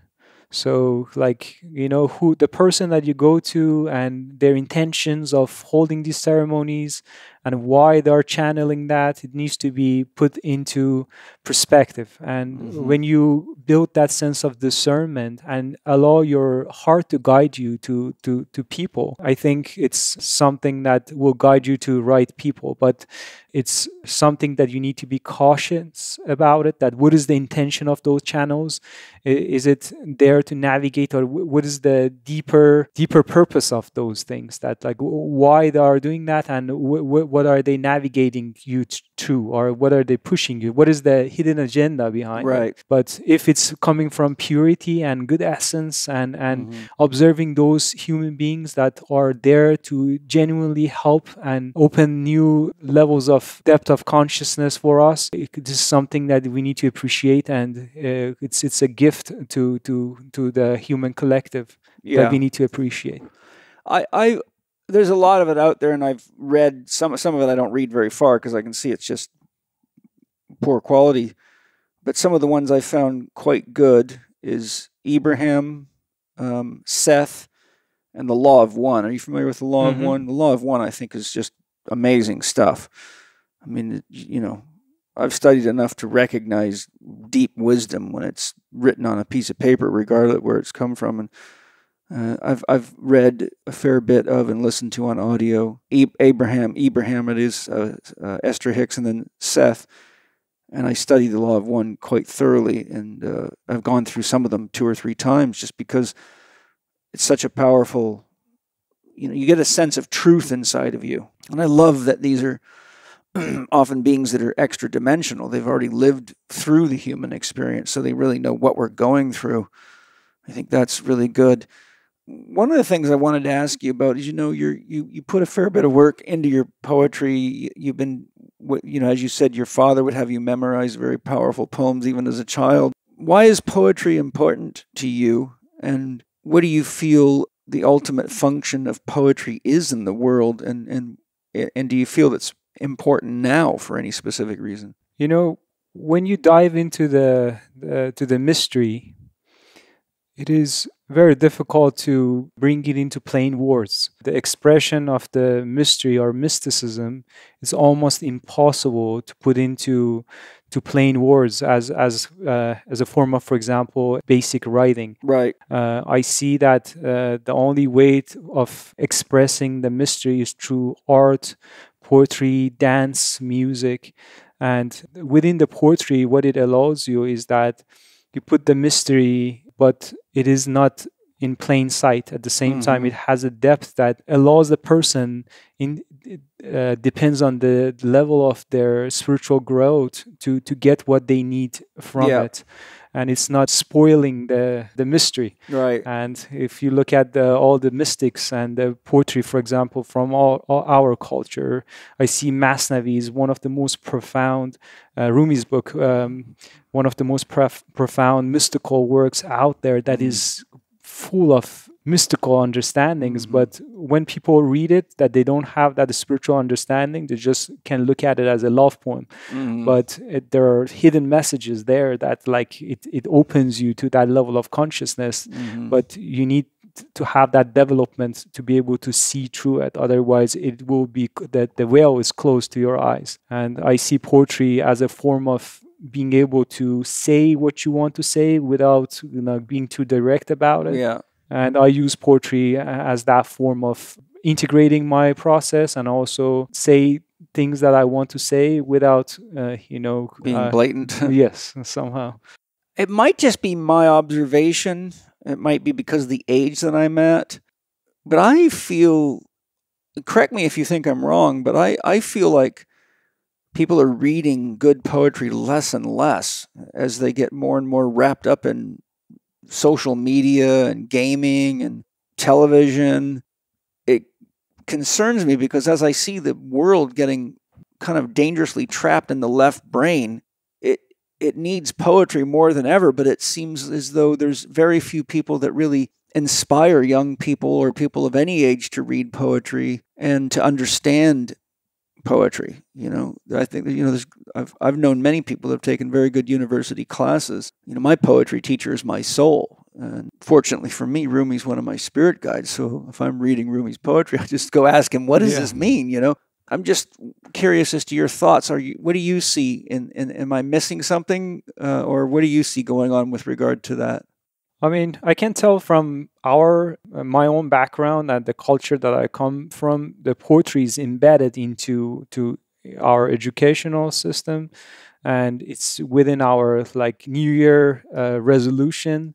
So the poetry books is within every household, and I see actually like within our culture, young people coming more into poetry and actually like maybe I'm I just see the optimistic viewpoint and see the positivity, but I see a lot of young people compared to my childhood that they are actually diving deeper into the old mystical traditions and understanding of it and creating art with it. And you mean in Iran though, not here? Yeah, I mean within our culture, because like this here. Yes, here in US and also back in the country. Do you mean Americans or Iranians? Like here, the Iranians that are living here. Yeah, okay. I mean it's kind of like the for example singers. They kind of use those poetries and bringing them back to life. And I mean, in our culture, like the poetry is like a huge foundation, like structure of our who we are.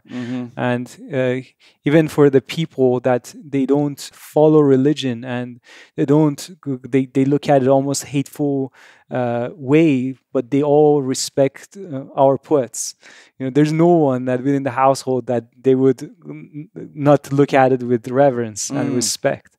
And that's something that kind of brings us all to one unity. And how I, for example, see it is that I give you an example about like Islam alone. That I see Quran as almost like looks like grains, like it is raw form of a spiritual understanding.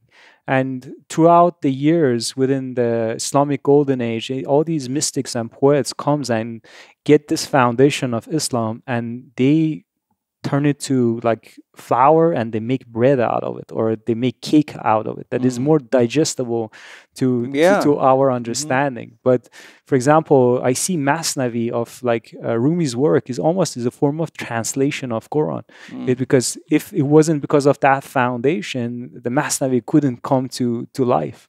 So the foundation comes from that basically grain or flour, but Rumi got it and made an amazing loaf of bread out of it that is like tasty to everyone's mouth, everyone's like appetite. But if the same person goes and read Quran, they may look at it as like too raw or like too rigid, or they don't understand it. And the role of the mystics is in a way that to dive into the mystery or understand the mystery as the way that is not open to others, and bring it in the form of art, poetry, or music that is more digestible to more of a average, or like the people who don't have that understanding of the depth of the mystery. I know Rumi, of course, was very skilled in the Quran, but he also said no man can get to God until he becomes a heretic. So I think the poets sort of, and many of them have been killed for the things they put in their poetry and say. So it seems to me they've got 1 foot in the orthodox world and 1 foot in a deeper God. Yes. And they're almost like a bridge that allows you to cross, but they don't seem to be, most of them don't seem to be caught in fundamentalist concepts. They seem to have digested that and found a way to open the windows of the schoolhouse, so to speak. What are your thoughts in that regard? Yeah, I see that the highest scripture is the scripture of nature. So and all the scripture after that are poor translation of that. That's good. So and basically to dive into the mystery, you need to have that understanding and connecting to the essence of the creation, and also use these as roadmaps, or basically a form of map that guides you through it. And I see that all forms of religion, as the time being, where they come and how they come, they served an amazing purpose. And later on, they were misused, and they translated, or they were used to as a form of institutions to turn it around and control people. But if you are able to see through it correctly, you see a lot of truth within it that was very much necessary to bring us to where we are in human consciousness. Yes, I agree. Hi, everybody. I know that you're all aware of the importance of vitamin C. There is a mountain of research on it, but not all C is created equally. I love Paleo Valley's Essential C Complex because it is the real deal, bioavailable, and I wanted you to hear right from Autumn Smith, founder of Paleo Valley, why their Essential C Complex is so unique and something you definitely want for your family and your children. Autumn, tell us about your Essential C Complex. Well, I was shocked to learn as a holistic nutritionist that over 90% of the vitamin C on the market is derived from genetically modified corn, and then it's processed with highly volatile acids. And so I knew I had to find a better way to get all of the powerful benefits of vitamin C. So what I did was I dove into the research and I found the 3 most vitamin C rich superfoods on the planet. That's unripe acerola cherry and camu camu and amla berry. And then I just packed them into capsules. And the benefits are amazing because you're not only getting vitamin C, but all of the other wonderful benefits that come from these amazing superfoods. Save 15% by going to paleovalley.com/CHEK15. That's PALEO valley.com/CHEK15. No promo code is required. My last question for you today is a very important one. What would you share with people that are scared right now? You know, there's a lot of pretty wild stuff going on in the world, and some of it's just not very pretty. I mean, the dark forces are quite strong right now, and any real initiation can be quite scary. I mean, even plant medicine initiations can be quite scary. I certainly know I've found the edges of myself many times and it certainly deepened my relationship with my soul and God, I'll tell you. I couldn't have made it through it without that. I would have probably had a psychic breakdown. I'd just love to hear what you would like to say to anyone listening to this podcast to help them through the next several years that we're going to go through some, interesting times. I don't think the show's over. I think it's just beginning, quite frankly. I don't want to scare people, but I think the first lockdown was just the first act. People are like, we were up in Portland to visit my son this summer, not too long ago. But man, there was just lean-tos and tents and piles of homeless people everywhere. And previously when I went to Portland, it was one of the most beautiful places, one of the nicest cities to go to, very open-minded. And the other thing is a lot of places have completely flipped in their psychology. San Francisco, Los Angeles, Austin, Texas, a lot of these places were very open-minded, very spiritually centered, but now they've become the opposite. They're full of what people call the woke people, do exactly what you're told, blah, blah, blah, the whole story. So I'd love, if you looked at as the world is right now in an initiation ceremony, like a real powerful shamanic experience, what are your tips for navigating the next several years? How I see it is, it goes back to personal work, that what we see outside is a reflection of something inside of us. Mm-hmm. The issue with the world is that greed and selfishness has took over, and a lot of people are trying to change the world with which they fail to change themselves. Right. And I believe as in personal level, what we can do is to work on ourselves. Mm-hmm. By pointing outside and the issues outside and not looking at ourselves, we are not able to solve anything. Right. So it's a personal work and raising our vibration and having an optimistic view towards life at the personal level that rises the vibration.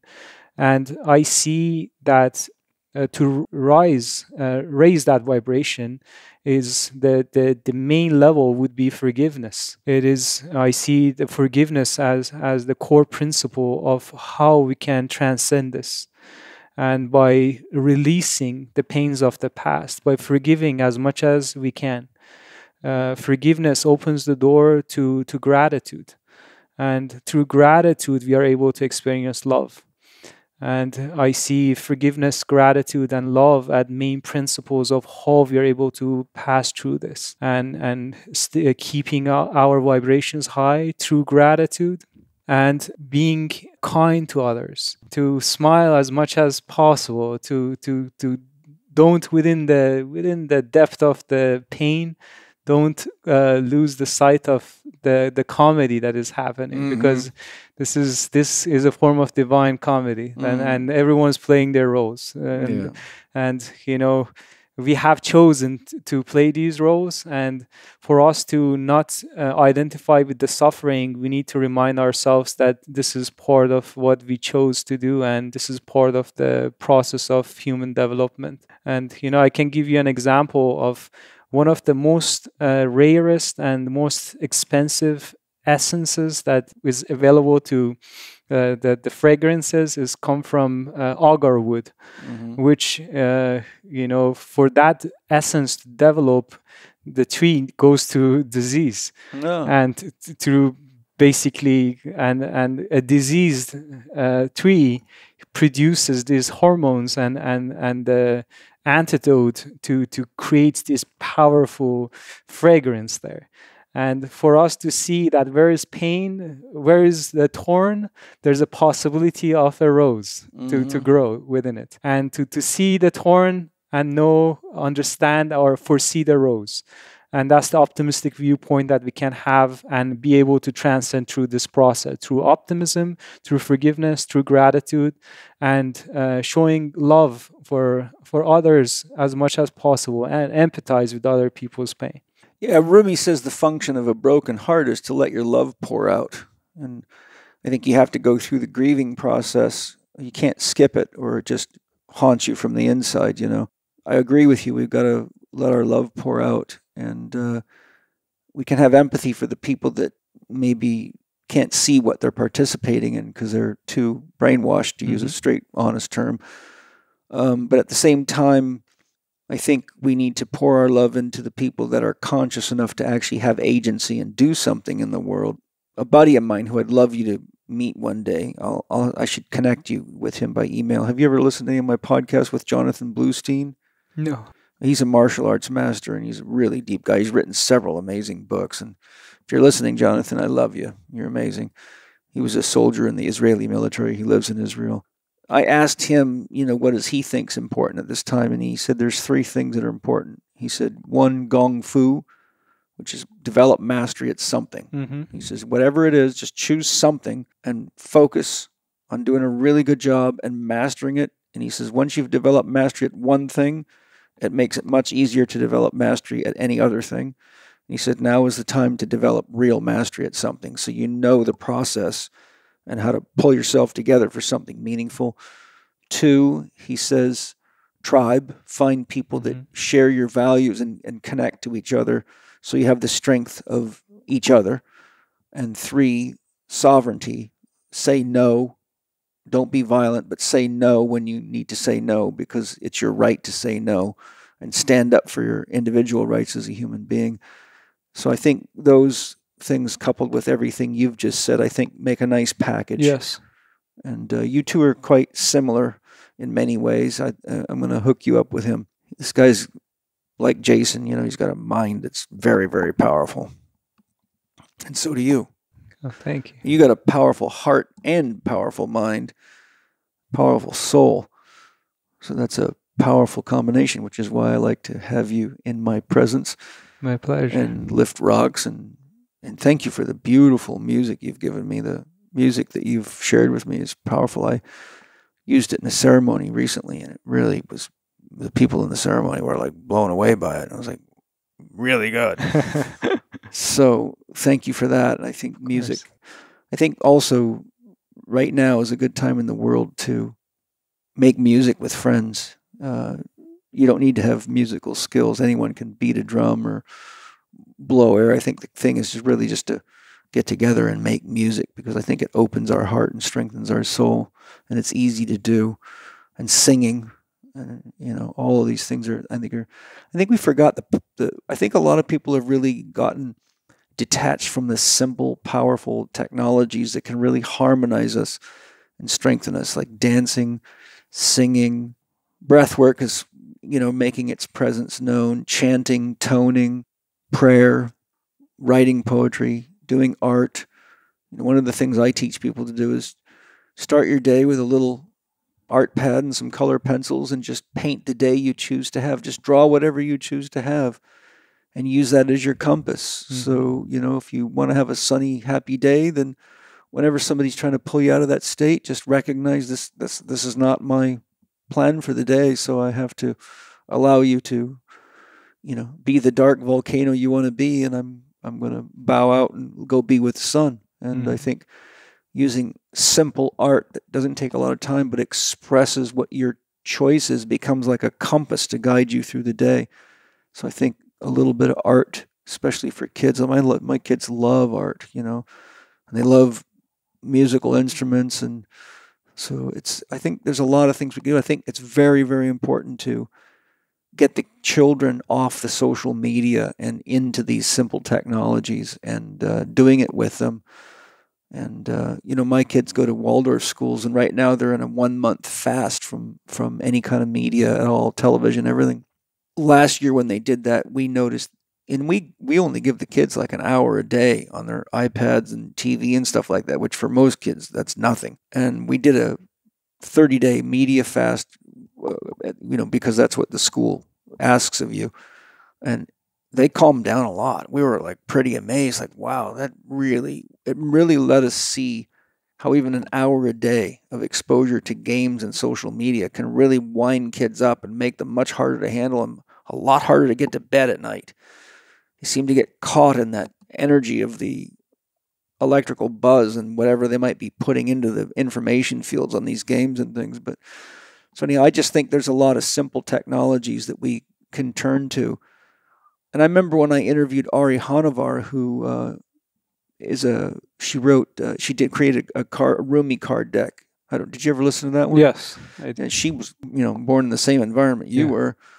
And she talked about how poetry was so essential to their survival during the war, and people would be walking through the streets with bombs going off, and they would be reciting Rumi poetry and Hafiz and people like that, and how it would hold them together. Mm-hmm. I think there's a lot of really simple technologies that we've lost touch of because we've gotten so distracted by high-tech brainwashing. I mean, you even look, as a parent, I watch even what's on Disney now, and there's some stuff coming through Disney and just some of this transgender and sex, breaking kids' ideas about their sex down, and just some stuff that's sickening to me to see, in places that used to be safe. So I think getting kids off of media and even people taking a break from all these games. I've had many students that are just addicted to games, and they have a hard time doing their homework and practicing because they're just caught in all these stupid games that they play. So I think there's a few things we can do. So any closing words? I mean, yes, I want you to tell people where they can find out more about you and anything that you're offering, but do you have any final closing comments? You were going to read a prayer, weren't you? Yeah, I can do a prayer and a poetry for closing. Why don't you tell everybody where to find you and all that, so that we can close out with the prayer and the poetry. So they can find me through my website, and that would be YaHuMa.art, YaHuMa.art. Good. And the closing words would be to again connect to the sense of gratitude and what is there, what are the blessings in your life, to focus on those, and by seeing the beauty and the goodness, we are able to expand it even more. But when we focus on the negativity, we give power to negativity. Yeah.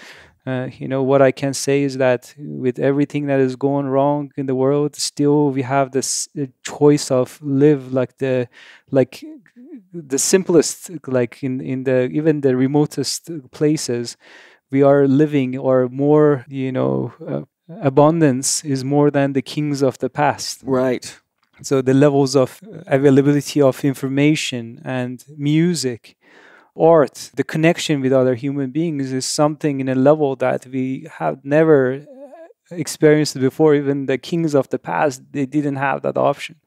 So just focus on the positivity, use it correctly, and find that balance within the technology, because technology is like, for example, right now, without technology, we wouldn't be able to connect with everybody else. So there's a positive aspect about it, but if it's gone out of balance, it can turn against you. So, but it is in your hand how much you're using your phone. Is it that becomes your life fully, or you can disconnect from it and you can go to the nature and you can connect to the simple elements of life, or your food, or your family, or the other species of animals. And I believe that it's what we have been given right now is a beautiful gift and a chance to expand our consciousness and come to the higher level of human development that we have never experienced before.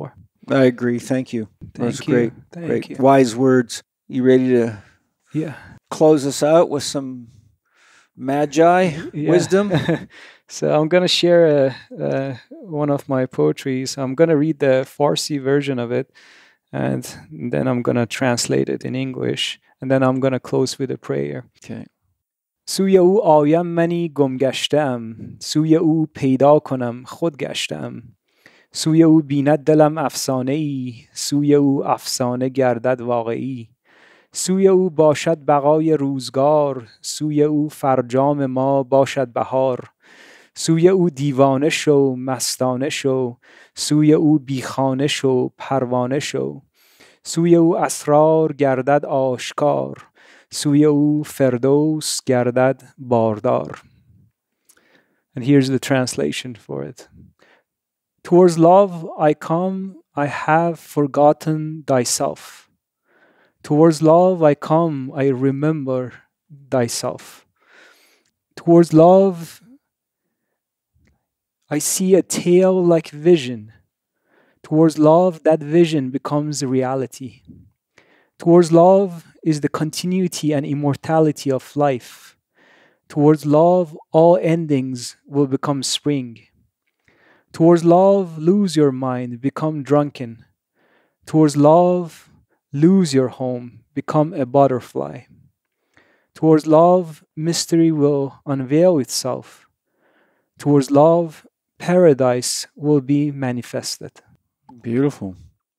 Thank you. Yeah. I think love is the axle of our evolution. Yes. And I would like to do a short prayer, and also sending gratitude to Kailash Kokopelli for the opening prayer, Seven Direction prayer. Thank you, yes. And I would like to do a simple prayer, gratitude prayer, to close this session. Please do. Thank you, North. Thank you, South. Thank you, East. Thank you, West. Thank you, above. Thank you, below. Thank you, within. Thank you, Earth, for hosting us. We send love and gratitude to every cell inside of our body that is working in harmony to keep us alive. Thank you, water. Thank you, air. Thank you, fire. Thank you, ether. Thank you, Mother Earth. Thank you, moon. Thank you, sun. Thank you, trees. Thank you, bees. Thank you, all sentient beings. Our whole Great Spirit. We are safe. We are home.